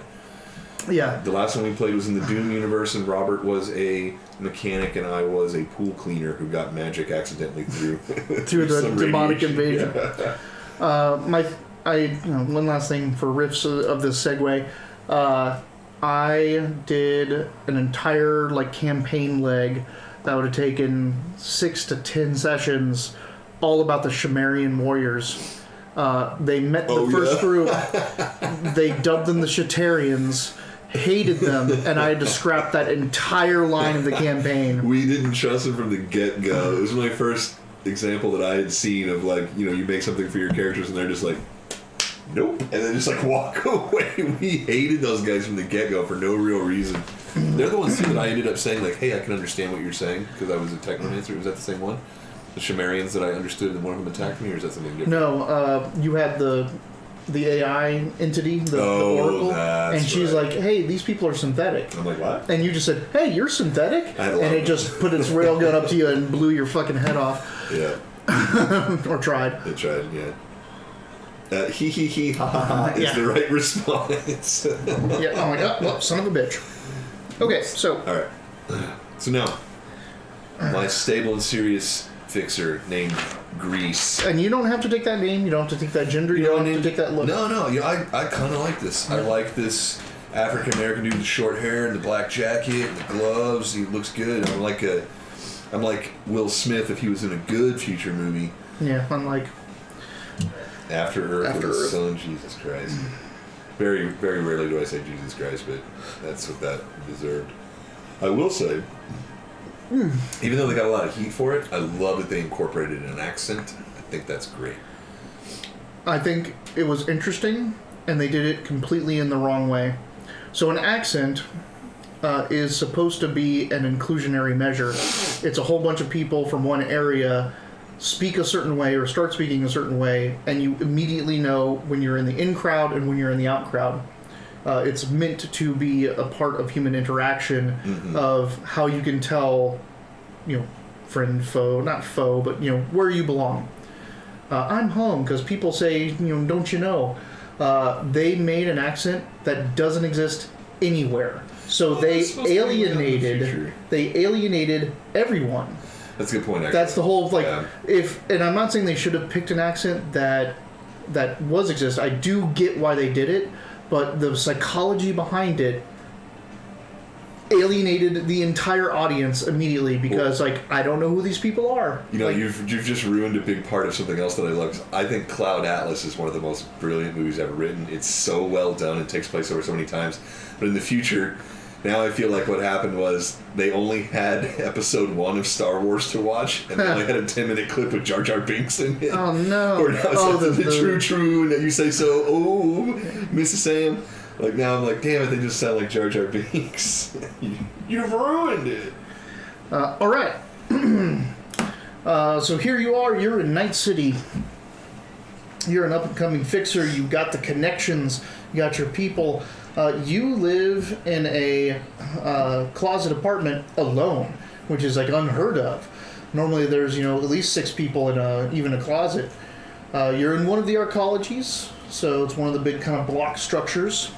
Down in the promenade, there's a workshop, and that's where Ratchet is.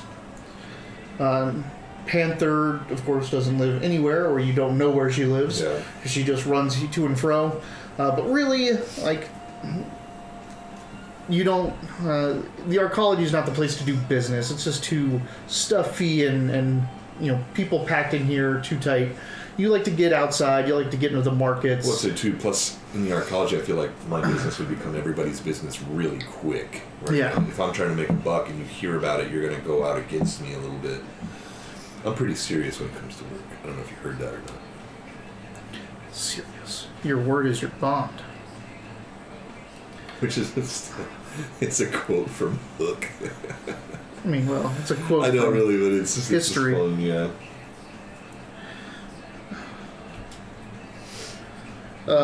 You wake up in the morning. Is Grease a drinker? Do you have some fun at night? Yeah. You wake up, you pop your anti-hangover, your pill.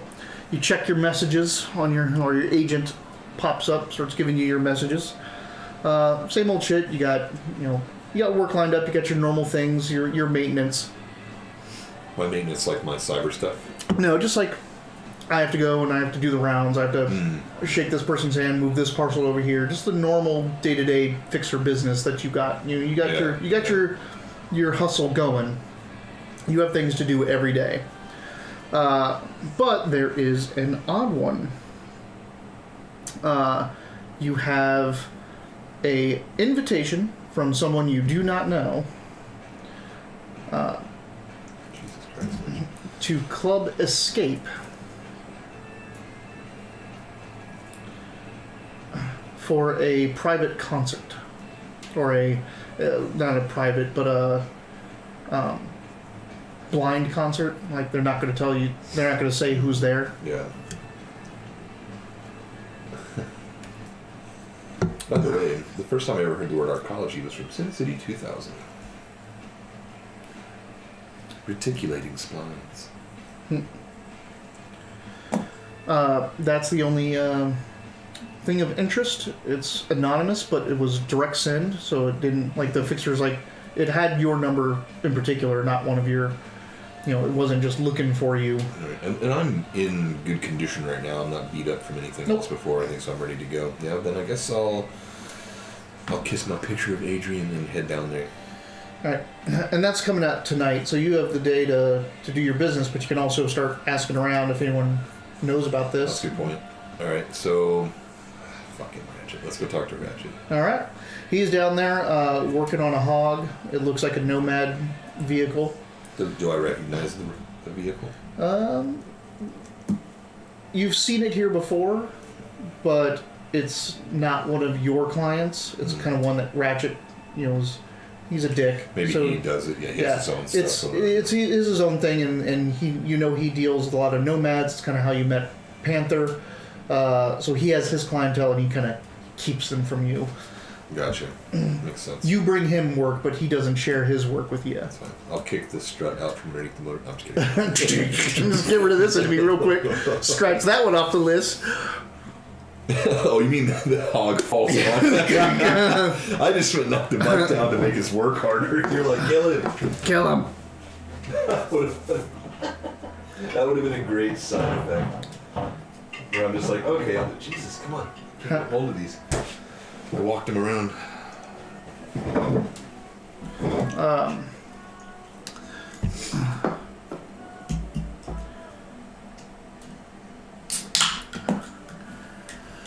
All right. He kind of like rolls out from underneath. Oh, hey there, Grease. Hey there, Ratchet. Hear about that fire last night with your little greengrocers, huh? I don't know anything about that, Ratchet. I don't know what you're implying. The greengrocers are the revolutionary group that your parents belong to. So one of the things after the fallout and the fact that there was no good manufacturing anymore because it kind of destroyed, is people started doing rooftop and wall gardens and little community gardens and making food. But the moment there's an asset in the cyberpunk world, there's people that are going to exploit it. And it's not even corpse, like gangs just rush in, steal it. So they had to start arming themselves. And like there's now city farmers that are a major player. Like they like the revolutionary is, we are growing your food, we're going to defend it, and we'll trade with you, for but what we want need. To run on our own. Yeah, like, but this is our farm. This is my house. This is my wall. This is my ceiling. My seeds. So would I have known about that fire then? That'd probably be Nope. something. This is something you've not heard of. Christ. All right. It apparently happened when you were asleep, and your agent didn't even know about it because he would have certainly brought it up to you. So can I? How does this guy know about it? So if I want to get more out of him, do I need to do anything, or do I just ask? The way he kind of sing-songed right into that, he's probably itching to tell you, especially if he can get something over on you that you don't already know. Gotcha. Well, tell me about it then, Ratchet, since I've not heard about it.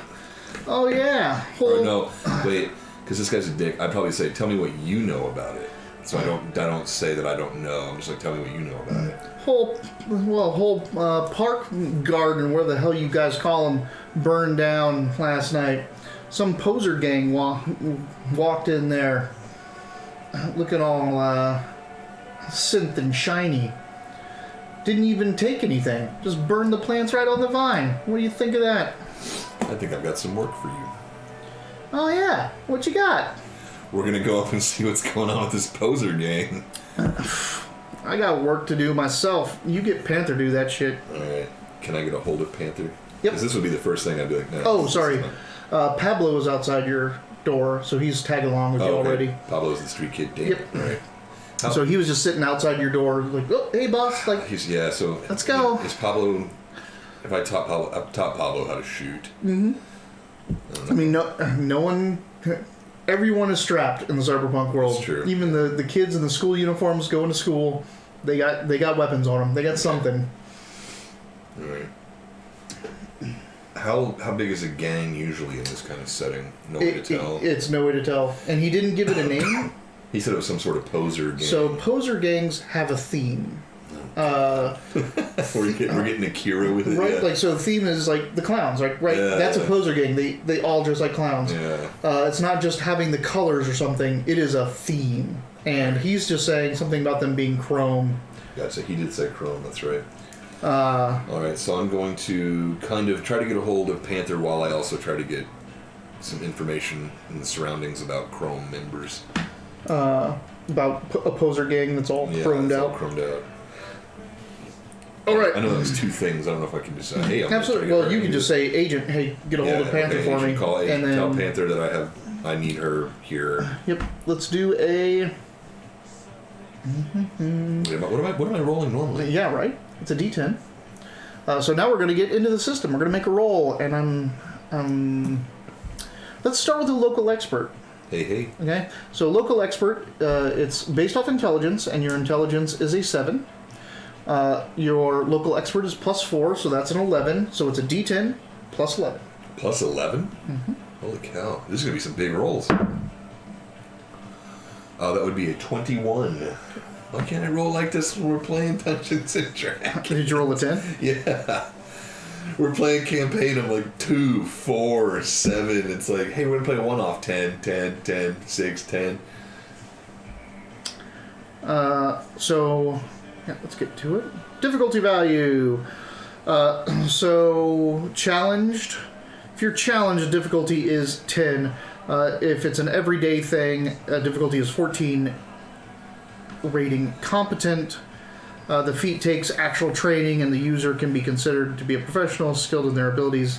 That's going to be a difficulty of 18 for the task. A heroic task is 22. Yeah. An incredible task is 25. Generally, the difficulty number in most average things is 14, though the, like, this is a little bit tense, is 18. 21 beats 21 beats that. You almost got to the heroic level.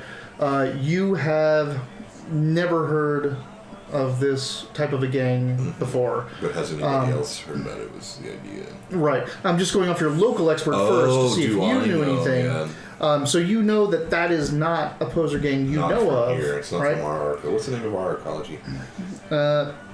Peach trees. For peaches. You know there's an apartment in Tucson called Peach Trees? I sent a picture to my buddy way from down the south side. my English buddy Ian. He's a huge Judge Dredd fan. He read all the comics back when they were original. I didn't read all of them, but I read a lot. He was of them. really into them, and we actually both talked about how Sylvester Stallone Dredd, like what was good and bad about obviously things in the abortion of a movie, but when the new one came out with Carl Urban, that movie is fantastic. If you've not seen that, that's great. So somewhere over there, Block Wars. back from the 90s, is Block Wars. It's Block Mania. It's right there. Where? No, oh, yep. So Block Mania, it has 4 blocks. Each of them are named after celebrities. One of them is Sylvester Stallone. Way before the movie, like that's 10 cool. years before the movie. I wonder if that's why they got him. Oh, they like, knew. hey, Like that's if you ask the artists from the original comic, that was who should have played Judge Dredd. So I don't know if you ever read or watched the Da Vinci Code. It got a little more hype than I think it should have, but the French guy that played Leon the Professional, I can't remember his name. But he plays the French detective in that movie. The author, when he was like, hey, can we buy the rights to make a movie this? He's like, yes. They're like, would you like to be a producer? He's like, of course. This man must play that character. I wrote it as him. I want him to play it. I want to see that. So when he took the role, they were like, how'd you feel about the... He's like, I'm honored, and I had to, right? He wrote it. He wrote me into his movie. I had to do it. In Time Bandits, of all things, Terry Gilliam movie, who's... one of the members of Monty Python, but you don't know him because he was the guy that did the animations. Oh yeah, that's right. Yeah. So he makes crazy ass movies. He makes Brazil. He made Zero Theorem. He made Baron Munchausen. But in Time Bandits, they were writing the script and they go back to like ancient Greece, and it goes, and then the warrior cuts off the Minotaur's head and he pulls off his helmet to reveal James Bond. Not the new one. Sean Connery. To reveal Sean Connery or any other actor we can afford is what they wrote in there. Oh, yeah. And they got Sean Connery. Sean Connery actually played the... That's fun. I think if I ever did that, if I made like a movie for class or something like that, if I ever do it, I'd be like, Ian walks Morgan Freeman or something like that. Would be fun. Try to get Keanu Reeves to do it. He seems like a pretty cool dude. Oh, yeah. He might come down and do something. So now let's get... So you're asking around. You know that this isn't from around here. Mm-hmm. So are you like, when you're asking people, are you going to try to get information? You can call your family to get information about it. Yeah. So I'll give my family's not really on here. I mean, yeah. But I'll just I mean, like I don't have like right. You don't have a family tree or whatever. So cool. like, so yeah, I'll give the people that I know are supposed to be watching that park. What did you call it? Park garden. I guess I'll call the park garden people and see what's going on if they know. So you use your contacts through your family.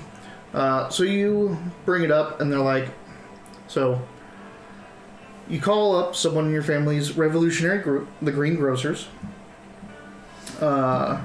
You get someone you know and they're like, you know about that already?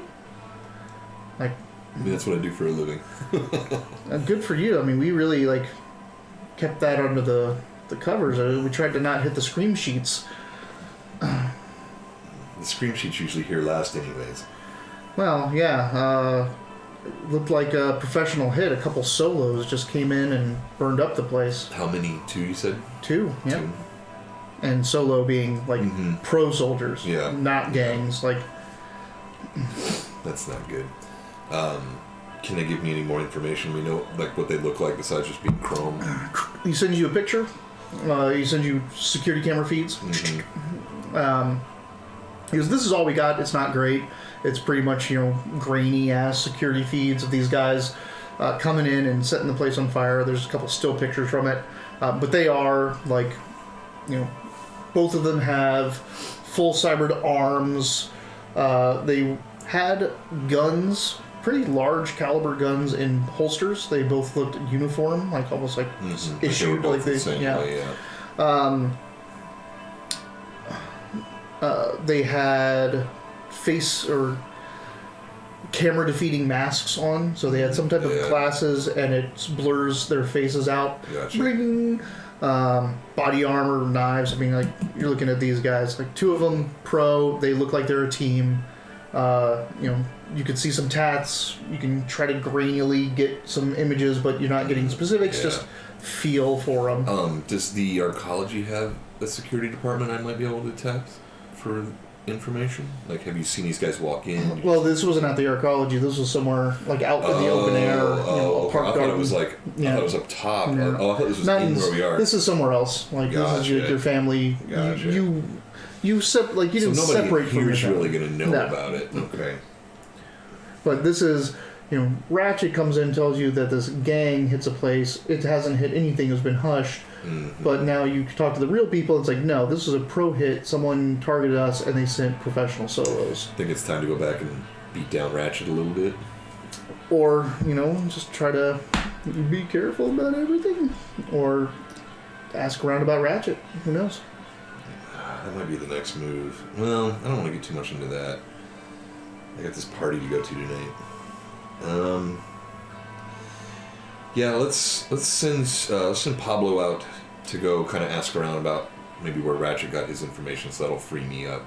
Okay. So Pablo, hit the streets, Pablo. Hey Pablo, hang around his shop, see if he blabs about anything. Yeah. Talk to his customers, see if they know anything. That kind of thing. Gotcha, that's perfect. All right. He just kind of sits out, hangs out in the arcology down in the workshop. He doesn't look out of place there, right? He looks a little street kid. That's right. Yep. The cybernetics. I mean, Ratchet knows he's, your protege, but that's not going to stop someone from blabbing about stuff. Perfect. All right. So, unless I get any more information from that, I guess I should go to the concert. Can we fast forward to the evening? Fast forward. Well, Ratchet comes by eventually, or not Ratchet. Panther comes by eventually because you did message her. I forgot I called her. So I'd probably just skinny to her what happened. Somebody hit my farm or whatever. I'm kind of scoping out Ratchet since he seemed to know it, and my guys were shocked that I already knew. Does she have any information? She's heard nothing about contract hits, but that's not her forte. Cool. Then I'll tell her about this communique.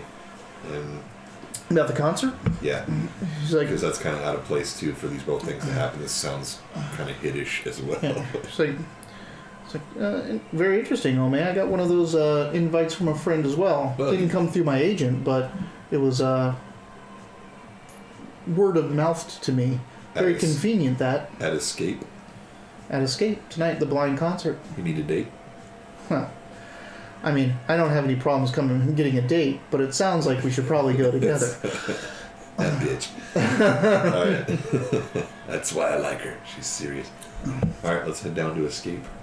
All right. So fast forward in the day. We don't really have to get ready for that or anything. I mean, no, you go and because this is normal to walk around like this. It's normal to walk around, but you probably also go back to the condo. You may go get a fresh cut.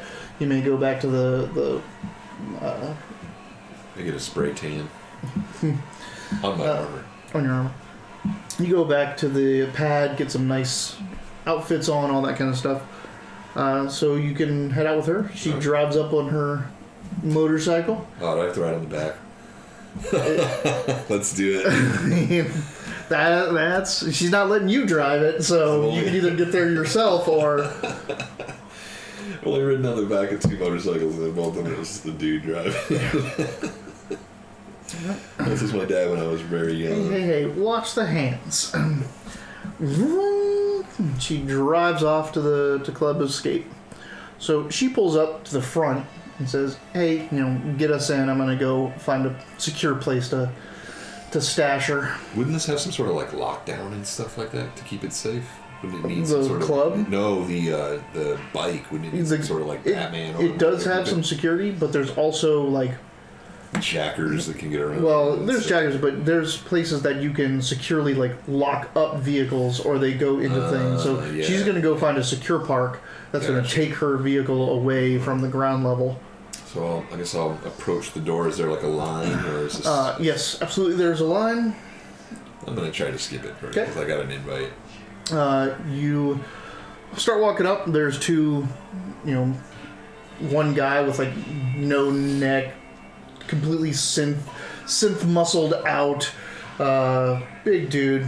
Bruiser. He's got his shades locked into his little temple things, probably getting a feed from it directly from the club and his other security goons. Have I been to this club before? You have.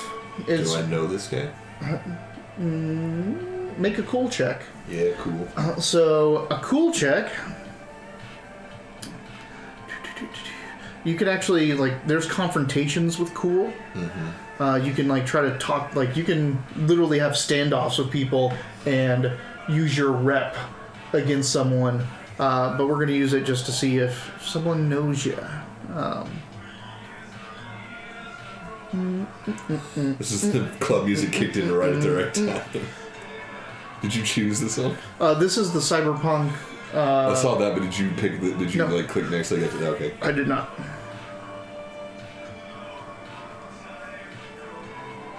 Alright.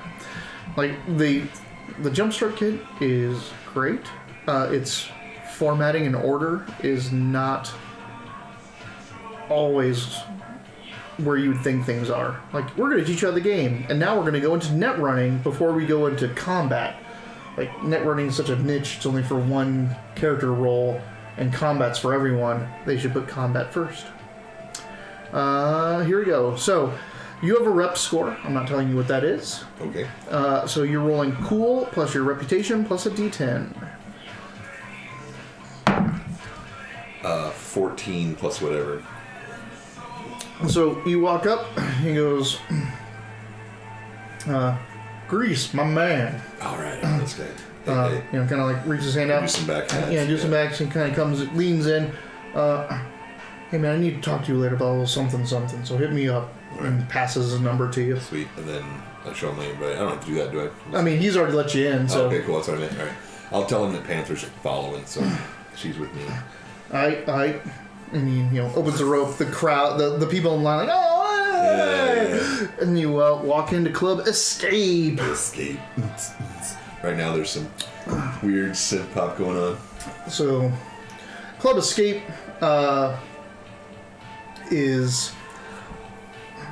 it's a cyberpunk bar. You walk in, it's strobes and laser lights going on. But their little kind of thing is the entire thing is a skate park. So there's walkways and things above and around, but the moment you walk in, it starts dipping down, and there's people going around on their skateboards, their bikes, their rollerblades. About roller feet and stuff like that. Roller feet, yeah, all kinds of stuff. There's people just doing leg boosting and runs into certain things. Tumbles and runs, parkour courses as well. So all of that's kind of going on, and you can sit around on the sides or the little islands and watch it all.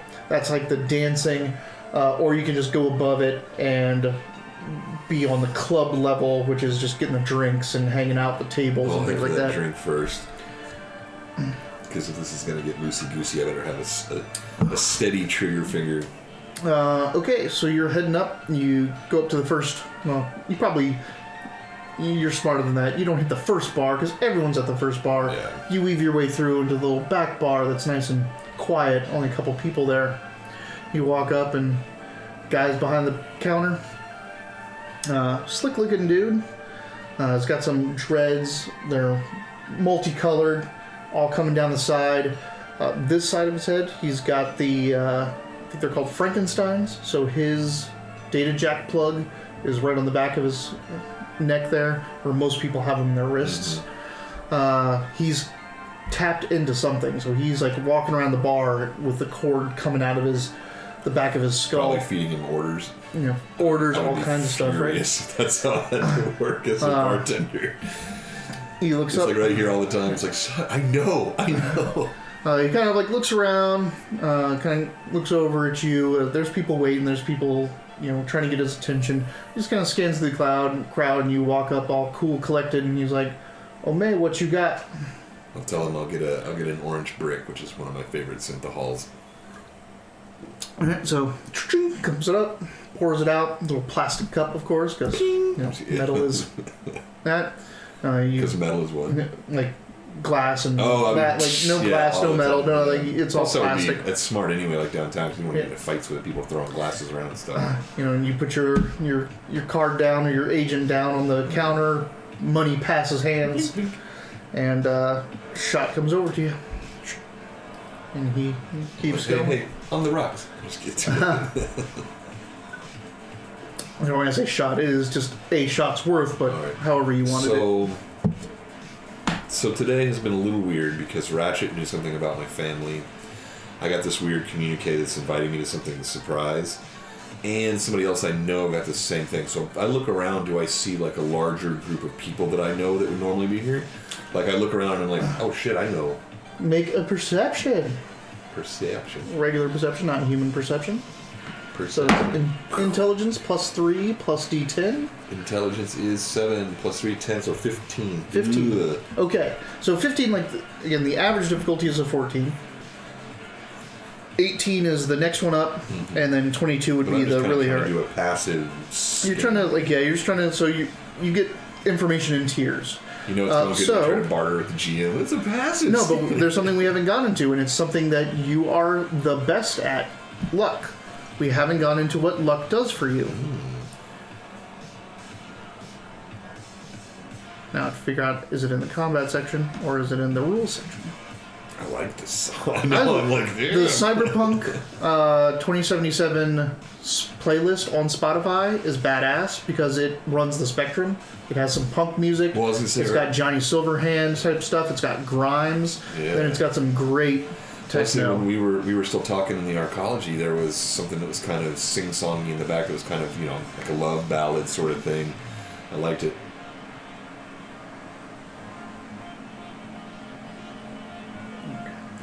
Ooh, this is kind of Mass Effect.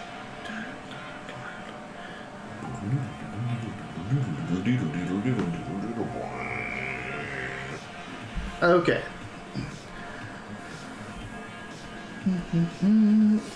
The music actually made it kind of hard to focus. I like when I go jogging.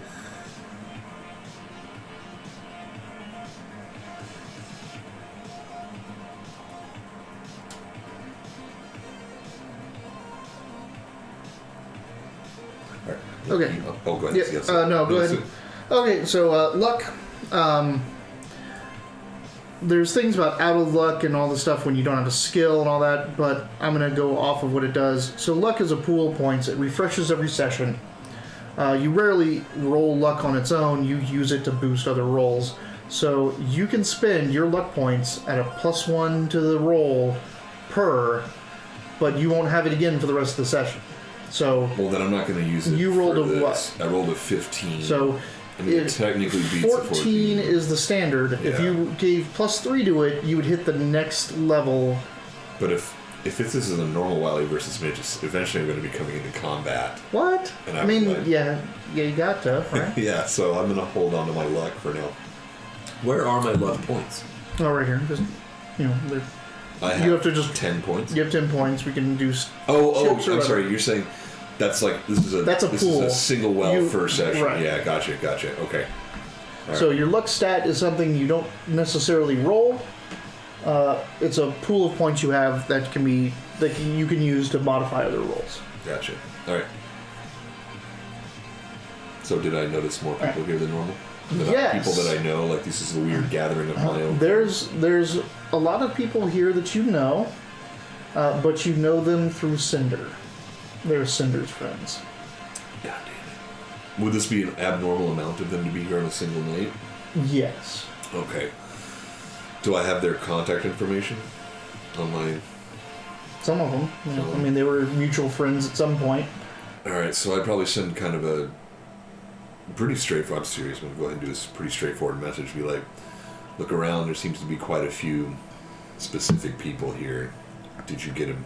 If you got an invitation, stay sharp. There we go. So those That's what I'll send to as many of those people as I can. And I'm, kind of one of those pass it along sort of things. Because if I can get enough people going, wait a minute, I might be able to unspring the trap or spring the trap early, that kind of thing. So you send out the message, you get some replies here and there. One of those goes to Panther, by the way, too. Okay. So. Panther meets up with you. Okay. You send out that message. You get some replies like, oh yeah, that's the thing, great. Oh, you're here, blah, blah, blah. And some of them, you just like, nothing back or, you've been blocked. Yeah. Damn it. I'm trying to help you. Alright, now I'm in these restaurants. Yep. So, break time. If you guys have any questions about the system, about the game, about Cyberpunk, about anything else that you see around here, or to me in general. Space Hulk was fantastic.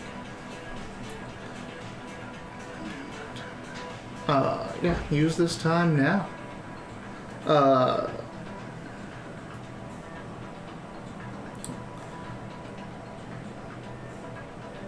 So Cyberpunk, so far, it is really easy, really streamlined to learn. I'm kind of excited about it because Shadowrun 6th edition shit the bed so bad that I'm glad that there's going to be something out there. Plus, I'm really into the computer game. I am just chomping at the bit to get to that. So, I think it's going to be great. I'm going to be able to play the game. I'm going to be able to run the game.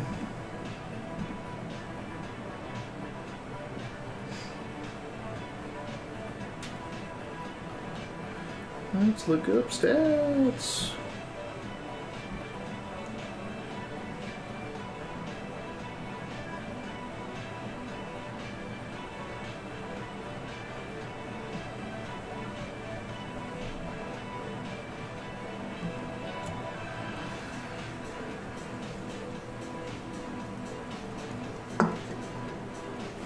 Oof.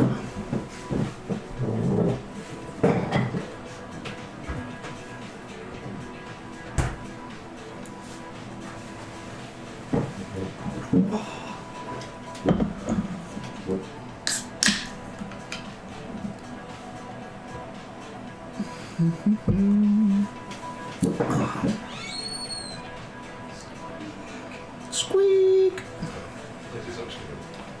Reset myself. The door also doesn't latch. I don't know if you noticed that. Yeah. I don't know why that is, but... That might be the strike plate. I can probably get it. Yeah, I mean, I was a locksmith. I could figure it out if I really wanted to, but it's not my bathroom, so... So I'll just remember, get some of those... they're using for cooking, but they're basically like those CO2 things that you use to spray out your keyboards, the dusters. Mm-hmm. They make them that have a little bit of Freon in them for baking and stuff, because you can cold spray stuff. So if you want to make this chocolate set, stick it in, but you can just take the nozzles off and be like, and just cold spray the shower. Might actually hurt him though, because it's Freon. So anyway, let's move on. I mean, don't try that at home, kids. Don't try that at home, kids. Or maybe try it at home and film it for YouTube. Don't listen to Mr. Taylor in this setting. Don't listen to Mr. Taylor. Yeah. Get ready, TUSD. Yeah. It's almost time. All right. So I sent those. I got some blocks. Panther's with me now. Message, all that stuff. She wants up. So I'm telling her we should, we were already kind of on alert, but it's looking like we're being set up. There's people that we know here, or at least that I know. I don't know who she knows. Aren't these Portishead? Yeah. It's good, man. I know. I'm gonna have to put. I have Spotify, but this might be my only thing I listen to there. Yeah, I'm gonna go back to Grimes. I love Grimes. if you haven't heard Grimes, you should listen. But I'm going to go back to this because this is actually a song from the new 2077 game. So, all right. So, the stage area is in the corner of all the stuff. Like, so really, like, it's back and it's kind of up and it's dug into the corner. There's bars on either side. You know, people can do skate tricks and shit in front of it. And then there's the, like, a walkway. Well, it's not just a walkway, but it's a big swooping above the skate park crowd area. So you can watch down, look down into the concert going on while people can be, like, skating up in front of it and all that kind of stuff. You see that's where the stage is. It's like, you know, the curtains are closed, the light show is starting to go around it. You know, the house music starts to dim down and things start going. Make me a perception check. Perception is intelligence, so 14 plus 3. Yeah, it's 14. 14.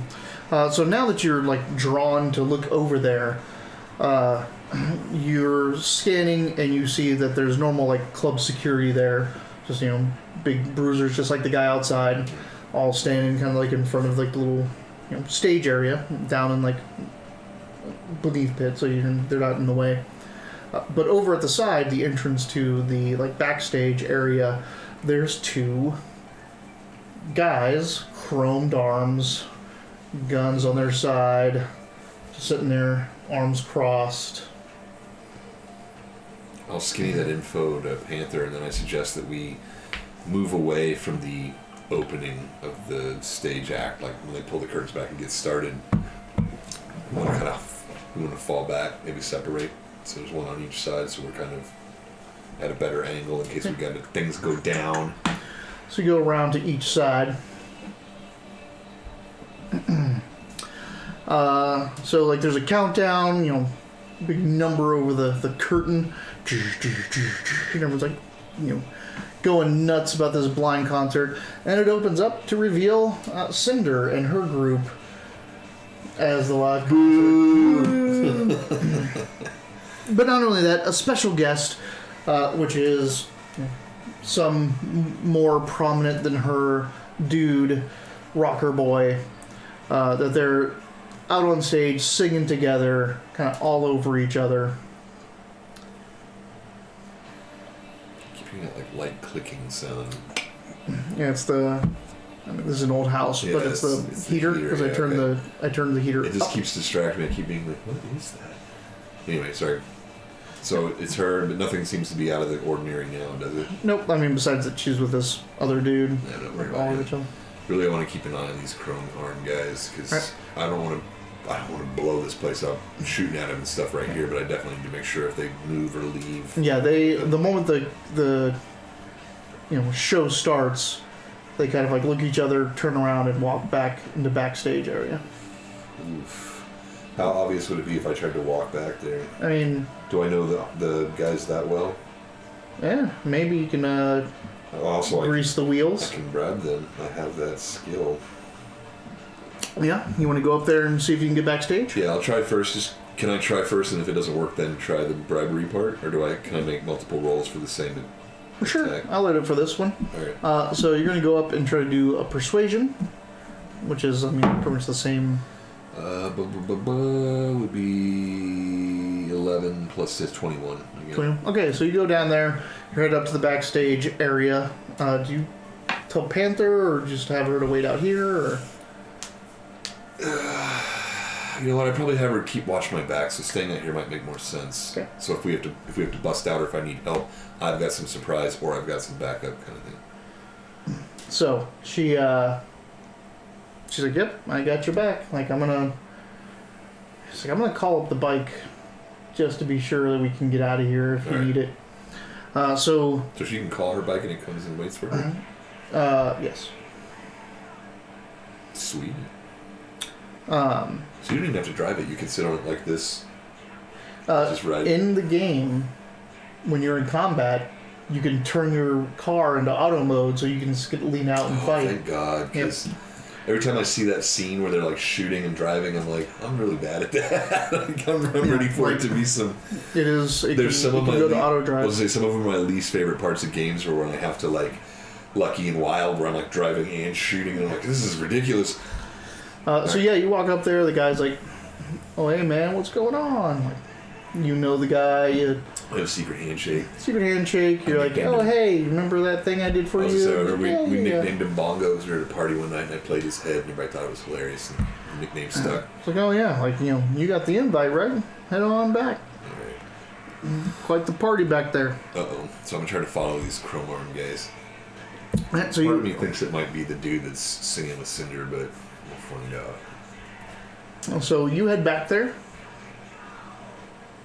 And it's, a backstage of the place. Like, there's the dressing rooms, there's the stage set up, there's the roadies, with all the tech back there, letting things, watching things. But it's pretty much like a little party going on back there.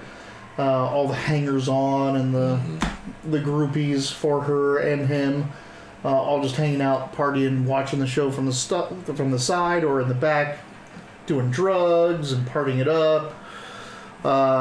You don't see the two big guys, but you're walking around and you see some folks from your Cinder days. Like, oh, hey. I tried to warn as many as I could. I'm not into that anymore. So, is there another way out of here? Are there areas I can search looking for these guys? Because they were right ahead of me, so... you kind of, like, maybe I can walk around. Can I ask someone, hey, did you see this guy with the chromey arms? Oh, yeah, I think they went back. So there's like and this isn't even like the service entrance. This isn't even where like they bring their gear in. This is just a dark little hallway that goes to a outer exit door. Okay. Like a fire escape tunnel. Are they in this? Nope. Or are they? Shit. All right. So I'd probably message Panther and tell her this is taking a dark turn. Come catch up with me. And I can kind of give her the skinny of which way I went. All right. She's like, I'll be coming around the outside. Yeah, out the outside. Yeah, perfect. Like she's going to go out the front and drive around. I was about to say, like, make yourself scarce while you do it, but yeah, all right.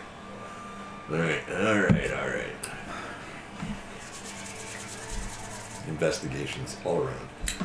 All right. Fall out the door. Okay. But, are traps a thing in this? Yeah, but no. Like, they're not going to be a trap on the club doors, most likely. You can just easily look around and see that it's wired for a security alarm type of thing, but during business hours or whatever, that's probably not going to go off. Someone's going to be alerted to the fact that there's a door opens. Yeah, but my rogue days are like, everything's trapped. Yeah. The one thing you do know is that this is going to be locked. Like, so if you open and go outside and it shuts behind you, unless you have some credentials to come back in or key the lock open.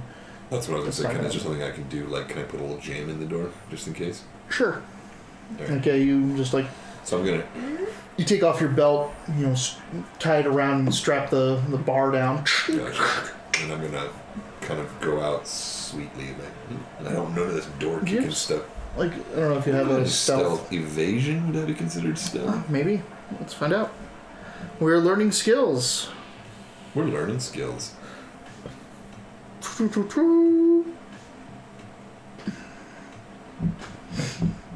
I love this one. This was from the original teaser trailer of Cyberpunk 2077. I don't know if it's a teaser or not, but I love that part where you're in the cyber docs thing. You kind of look at the different stuff, and when you pick one, you see the guy come over and be like pull part of your face off, and you're like, holy cow. No, this is from the teaser trailer, which had the Cyber Psycho. She was a stripper, but she was fully cybered out. She had the mantis claws, full body sculpt. So she went fucking insane in her strip club and killed everyone. And she's sitting outside in her dress, her high heels, people murdered all around her, and the cops are all coming up. The Cyber Psycho squad, the people that are specifically designed to take down these guys, and they come up and she's sitting there. They're all coming against her. You see the main Cyber Psycho Squad dude. I'm gonna have to watch these. Then. And then it ends in a cool way. I'm goosebumps. I'm goosebumps right now. Goosebumps, everybody. I've purposefully not watched them, but I think it's close enough now. No, this was the teaser. It's no gameplay. It's no nothing. That's what I'm saying. But I haven't watched any of that stuff. I've seen a couple of gameplay. This shots. is more of a spoiler, like right. Then it's interesting though. I like it. This is a good way to spoil stuff by playing it from the inside out before we play the actual game. So there is an actual stealth check. What do you? Oh, you have evasion. Yeah, that's what I said. What's your dexterity? Reflexes. My reflexes are 5, but this is based off dex. Yeah. Oh, dex. What's your dex? My dex is also 5. Yeah. So in this game, shooting someone is based off range difficulty. So that's all it is, like target, range, some other factors. But people that have I think it's a dex of 9 or 10, can dodge bullets. So instead of the range modifier, they use their dex evasion. He's just straight reflex. It might be reflex. I don't know. I mean, evasion is dex, but it might be the reflex that gets you to the thing. I don't know. I don't remember, but am I it's really cool. Am I stealthing with my evasion or no? You are not. So you're going to stealth with just your dexterity. Again, you can use luck. Did you roll 1? Yeah. Yeah. So what is that? A 6? I push the door open way too hard because I get fervent. All right, so you head out. I said, no, I'm in enough of a hurry that I just kicked that door like I said I wasn't going to do. I got the better of it. You're get around this and that, and you tie the thing off, and you're and just head out, strut. I mean, you're cool. You know this place. Yeah. All right, so you head out there. The door, and you look around. You're in a back alley, and it's got... Are we up on a higher level, though? No. Because we climbed up the scaffolding to where the stage was on the second level. No. The stage is ground level. The skate park is low level. Gotcha. Then there's the above level, gotcha. ramp, okay. I misunderstood. Okay. So you're base level. So you go out back. It's an alleyway in the back of a club. It's pretty wide. You can fit some cars. There's the normal stuff out here. It's not like a seedy little brick alley. I mean, this isn't a pretty built up place, but it's still an alley. There's not lights back here. There's not traffic.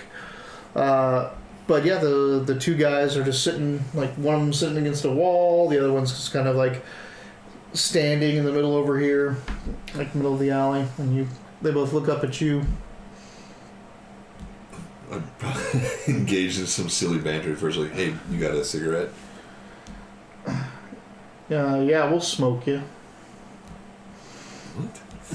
What? Kill me? You owe me $5. So you owe me €5. Ah, damn it. I did not think he'd just walk out here. Alright, let's get ready. Hey, she said he'd do anything for them greengrocers.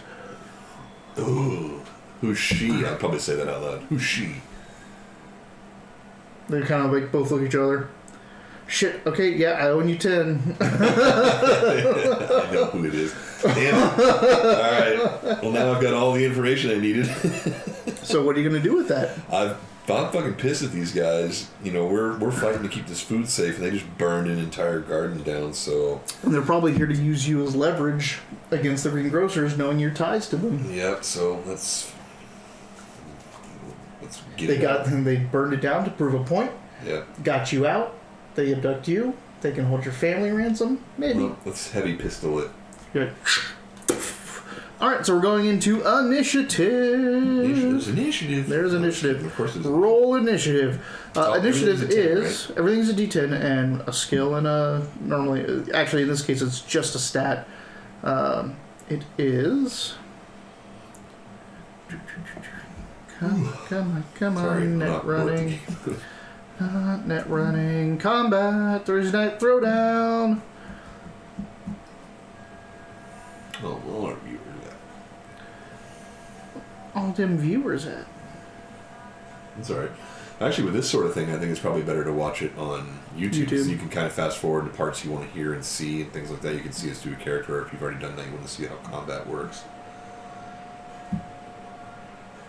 And like this is where there is a failing to this system.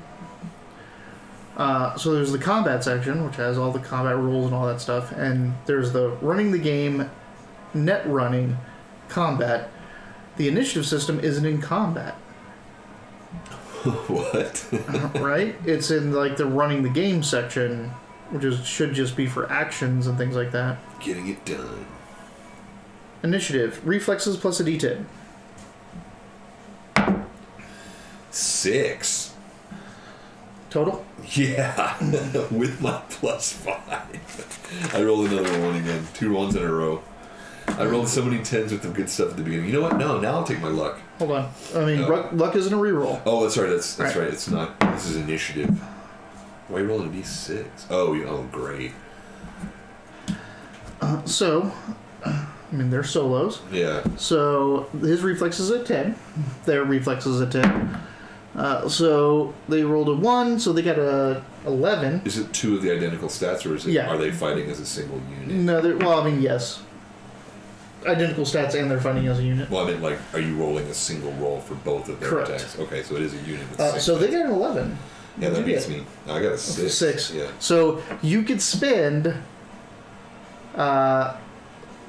6 of your luck and go before them. Let's do that.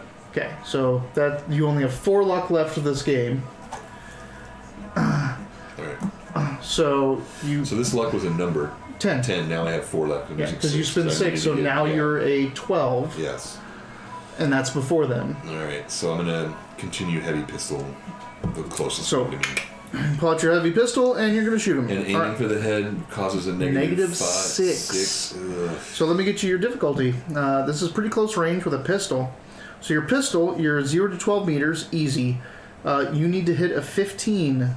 You need to get a 15 to hit this guy. Reflex is my Reflex, shooting. yeah, right. So Plus marksmanship, reflex plus 3. So 8 plus whatever I roll. 8 plus whatever you roll. Minus 6. Minus 6, you need a 15. Jesus. Alright, 8. Oh, I forgot Plus 2, and I need a 15. No, I can't do that. Okay. I can't do that, because even if I roll high, it's going to be bad. So I'm just regular gonna roll shot? shooting. Yeah. 12. Fuck.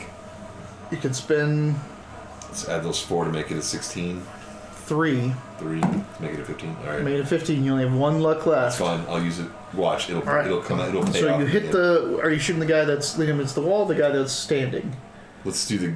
That was he's so there's the guy that's standing owes the guy that's leaning money because he called how you would act. Yeah, shoot the standing one, motherfucker. The guy that owes money or the guy that called you. No, the guy that called me, the one that. So the leaning. shoot that Yep. guy. Yeah. Sorry, that's what I wanted to do, Yeah. but I was like, I misunderstood. All right, cool. All right, you're dead.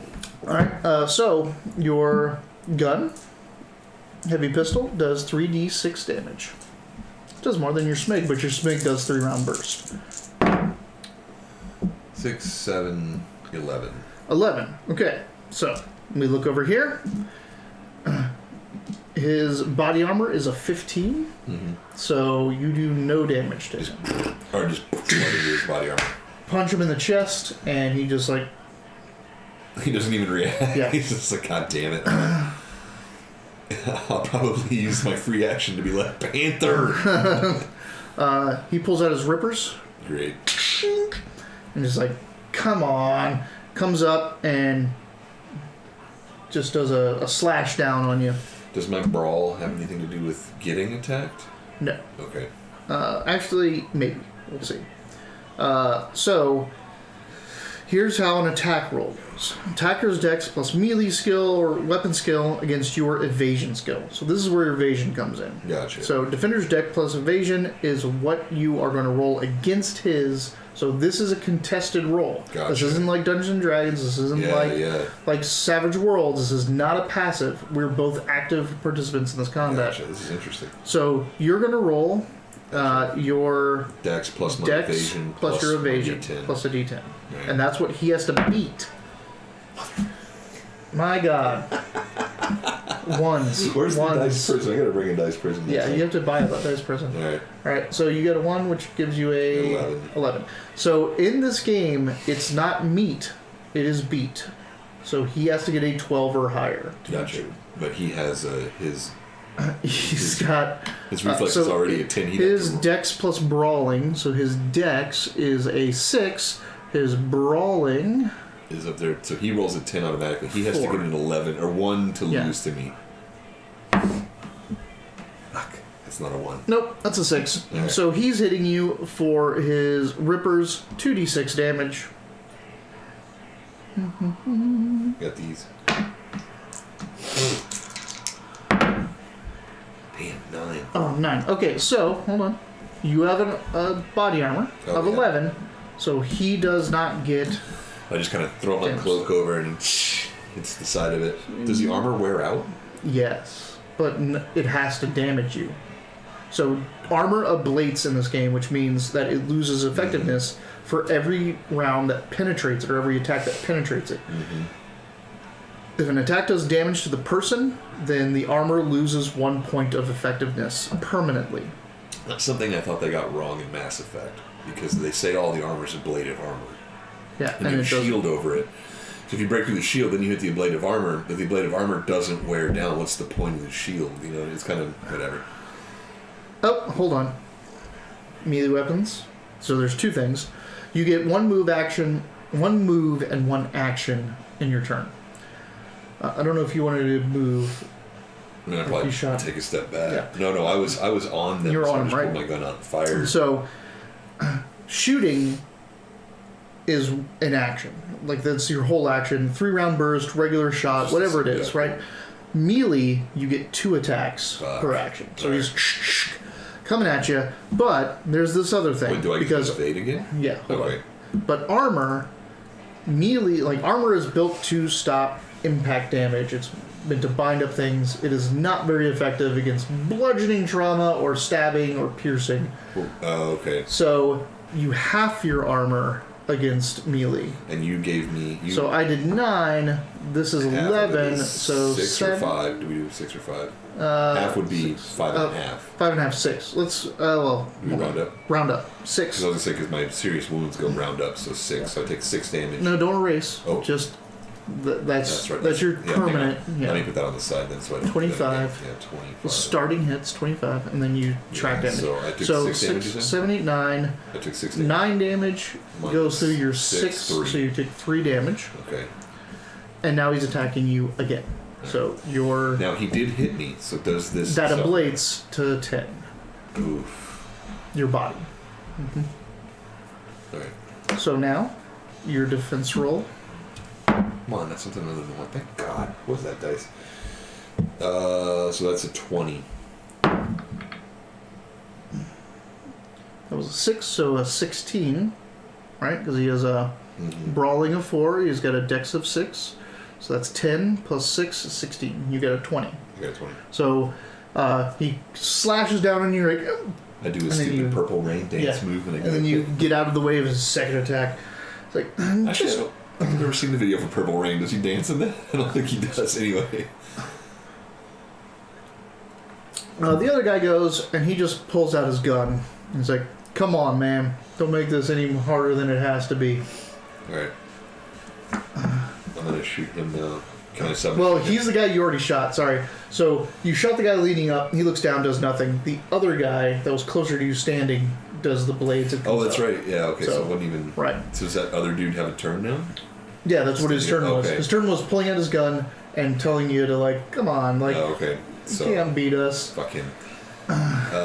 He's the one I shot already, right? Yep. Alright, let's do the machine gun this time. So he doesn't know you're how like, to pull it out in the other hand.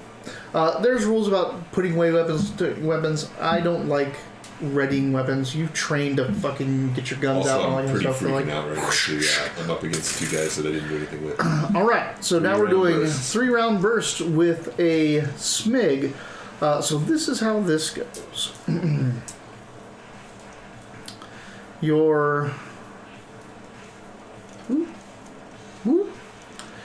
You're going to do reflexes plus marksmanship plus a d10 versus the range, and or close range, right? Very close range. So if you beat the DV, 3-round burst has a different difficulty chart, and at close range, spraying makes it easier to hit. 3-round burst is meant to do that. I love that about this game, and I wish it carried on to long range, because 3-round bursts they went away from full auto and single shot fire for our soldiers, for every soldier across the planet. Burst fire, because it is more accurate. It lands more shots. And they do this for close range, but they do not continue through to long range. They make it harder because of the recoil. Homebrew. Not my favorite. No place gets it really right, but this is doing really, it's the best job I've seen at fully automatic / burst fire. So you need a 12. But I'm still only reading. Oh, it lowers the need to hit. Yeah. So assault rifles and SMIGs are capable of 3-round burst. That is a 13. 13. You needed a 12. When using this feature with your action, you calculate the DV to hit your target using the following range table. For each 1 point above the target's DV or defense, if they have evasion, if they have a high enough evasion, you hit with an additional bullet. So you needed it to beat a 12. Again, this is a beat, so you just got 1 bullet through because you got the 13 above the 12. Gotcha. You have 1 luck left. If you spend it, you'll hit with 2 bullets. That's what I want to do. So 2d6 twice. Yep. So you're doing 2d6 twice. Do they count as a single attack, or do I have to? Each one has to. Each one has to break through. All right. Actually, I don't even know if that can do it. If he's got a 15, let's see it. Hold on. Well, I got a 12. Now do I add my marksman to that? No. Hold on. Oh, this is damage. That's right. This is damage. Do we have exploding dice? That's what I'm looking for, and I don't think that's true. If you beat the DV of the defender, damaging the defender's body location based on your weapon, defender's armor will reduce the damage you do as detailed in the armor section. And the armor section is right here. Armor is rated by its stopping power, or SP, which is how well it can stop damage. It can be worn on both your body and your head. Advised, you wear both. The attacker rolls damage of their attack. Subtract your armor's SP in that location from the damage. You take the remaining damage to your hit points. You can't hurt him. -3. And that's true. There's certain armors, like this kind of full armor guy, light ammunition just can't get through. Yeah. It's one thing that Shadowrun did as well. Now I can flatten light ammunition against heavy armor faster than ever before. Yeah, right. You're just... And he's just still I'm kind of realizing that this is a bad deal. You did this once before in one of our games in the Expanse. At the end, there was the Martian. Yeah, right. The Martian in the full power armor, and you're like, ping, ping, ping. Well, I'm about to do the same thing I did in that too. Use my movement action to run my ass out the alley. Really kind of aiming for the head, armor, hit points, death saving. Aiming for the head. Here it comes. Yeah. No. I was looking for, if you try to run, do they get an attack of opportunity? And I don't think it's detailed in here. So I'm okay with you just getting out of here. So you just this guy's on you with his claws, and you're running. So you run, and that's when Panther, rolls up. The guy's fuck, and he's going to try to take one shot at you as you're getting away. Your distance is more than what it was. So my movement then would be a 5. So it's 10 yards around or a turn. So I doubled 30 feet. Then. Yeah. So you're running, and you're they're kind of letting you. One guy's kind of chasing you. He's going after you with his movement. They're not really going too far. They weren't pushing themselves because they're fucking solos. They can just run your ass down. Now that you have an escape route with Panther driving up, he pulls out his heavy pistol, or he has his heavy pistol in his hand, and he's going to try to, not brain you, but he's just going to try to put you down. Want to try to cyber arm? No, the guy that's chasing you, no. But the one guy that you've been shooting. Like, oh, don't kill me. Wiley versus Mitch, here comes the death. So, possibly. pistols. He's at the... you said you moved 30? 30 feet, yeah. 30 yards? 30. No. What was the movement? You said It's double your movement in yards. So 10 is my double movement in yards is 30 feet. Oh, 30, yeah. So, but 10 yards. Oh, no, sorry. It would be 30 yards, right? So 5 yards, double 10 yards. You converted it to feet. 10 yards. Yeah. Sorry. So 10 yards. Feet, yeah. So you're in the 13 to 25. Close-up was 12 feet, so I'm saying I've doubled 12 meters. 12 meters. Is close. You're in the 13 to 25 meter range now. This game simplifies it, and I know like there's people out there that are going to not like this. Yards, meters, they just use them interchangeably. It's fine. You should anyway. There's very small difference. It's this much. Like if you're gonna the only time go over the 3 the differences inches. should matter in Celsius and Fahrenheit and kilometer and mile, meters and feet or meters and yards. Fuck off. So he needs to get a 20. His marksmanship. His reflexes plus 6. Fuck his reflexes is 10, 16. He needs to get a 20. He has to roll a 4 or higher. That's an 8. Yep, so he pops you with this heavy pistol, which is 3d6 damage. But in the head, isn't it? He's not doing the head. He's just trying to... Oh, okay. He's trying to thump you to get you knocked down. Heavy pistol. This guy has a... Oh, okay. Sorry. I see.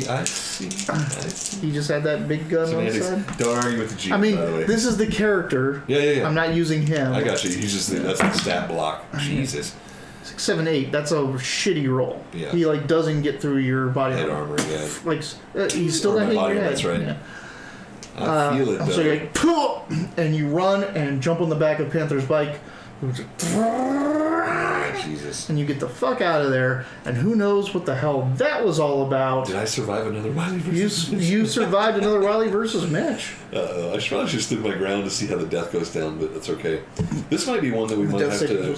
Go again. I want to run this again. Like, next week, if we do another Wiley versus Mitch, and I don't know if he can, because he's normally watching his kid, but if Robert can show up... Yeah, for sure. Add another character in here. Plus, that'll give me, because I know I said I'll work on this end of the world thing, but my capstone project proposal stuff is due this week. Cool. So, yeah, it's been tough. I think I'm going to expand upon the story, delve deeper into this, read more of that. Yeah, if it makes it easy for you, I'll stay this guy. Yeah, and we're going to continue this story and do hey, what's going on now? Something. So this was fun. I like how quick you could make a character with it. You know, like when we played the Savage Worlds thing. The actual stat building was kind of easy, but we still had to come up with our own guys and our own things like that. This is pretty quick. I like it because I've never played Cyberpunk before. All right, cool. Your name's Grease. Roll a dice. Boom. That's what you look like now. This is all that other stuff, and the rolling was fun too because I probably wouldn't have come up with this stuff. Yeah, you wouldn't have given yourself. A teacher. Yeah. And a partner who doesn't work with me directly. He's the enemy, like an enemy partner. Yeah, and my then girlfriend is dead. What the fuck? And you have an ex-girlfriend that's out to get you. Yeah, who probably lured you to this thing. Exactly. That's why somebody won a bet on my stupidity. Yeah. So we're going to run this some more. We're going to explore Cyberpunk Red some more. I love the simplicity of it. Stat plus attribute plus D10. Do you have something else lined up besides this? Do you have another one planned for next time? I could. If we do it again, I'm just saying, should we say what might be coming up next, or no? Maybe. I mean, we're pretty sweet of our pants here anyway, Sweet of her pants. We're going to try to do Into the World. Into the World at some point, because that's the game that I like. I've run a campaign through it. That combat system is weird, because it's not necessarily combat. It is contested rolls. Everything causes stress. So I thought it would be perfect, and I ended up finding a source book for it. We're doing Into the World, but I took the Lovecraftian mythos.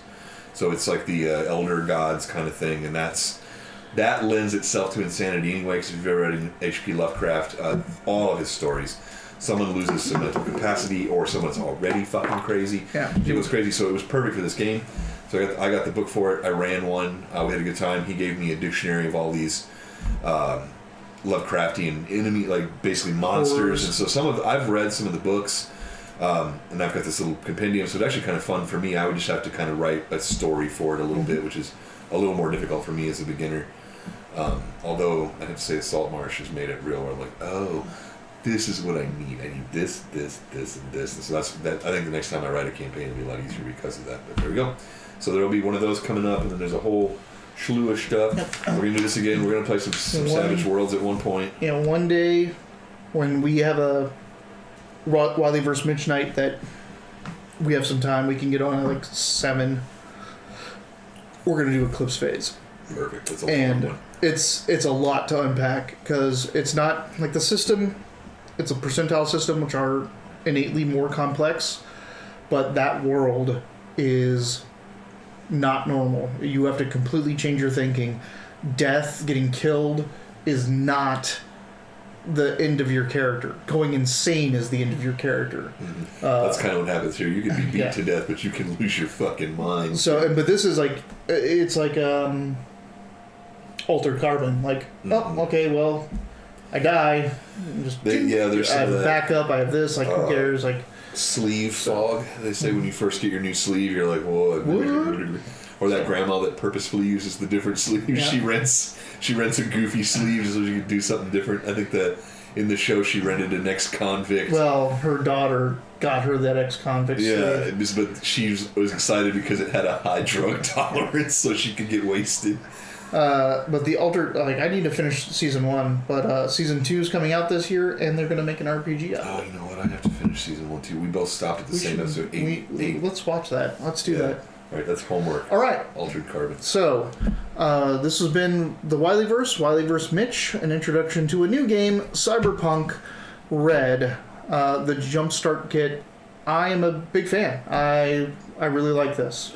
And I liked it. I like the ease of character creation. It's fun. It's interesting as well, and it gives you options. You can pick a stat block that's already there, or you can roll a stat block that's already there. You can build your character from there, or we can do what I just did. I'm usually a fan of rolls because I have shitty rolls and it causes these gimped characters. So this one wasn't very gimped, but it was interesting. It was interesting to roll everything for fresh. So I ended up with friends and enemies that I wouldn't have come up with myself, or the GM didn't have to worry about because it's on there. Yep, here we go. We made it. It was fun. Next time we're gonna do this again at some point. There's gonna be a part 2. I'm gonna put a net runner in so we can see some net running. We're gonna continue this story and this conspiracy, and get Robert. Hopefully, we'll just make him play Panther. Yeah, You're Panther. Or so we can add him in as another character that comes in. So I mean, because that would give us more friends and stuff too, enemies. We can see his rolls through and him incorporate into your story. Ooh. So, all right. Thank you. We'll see you tomorrow night for Cardinal Bond. Bond, yeah.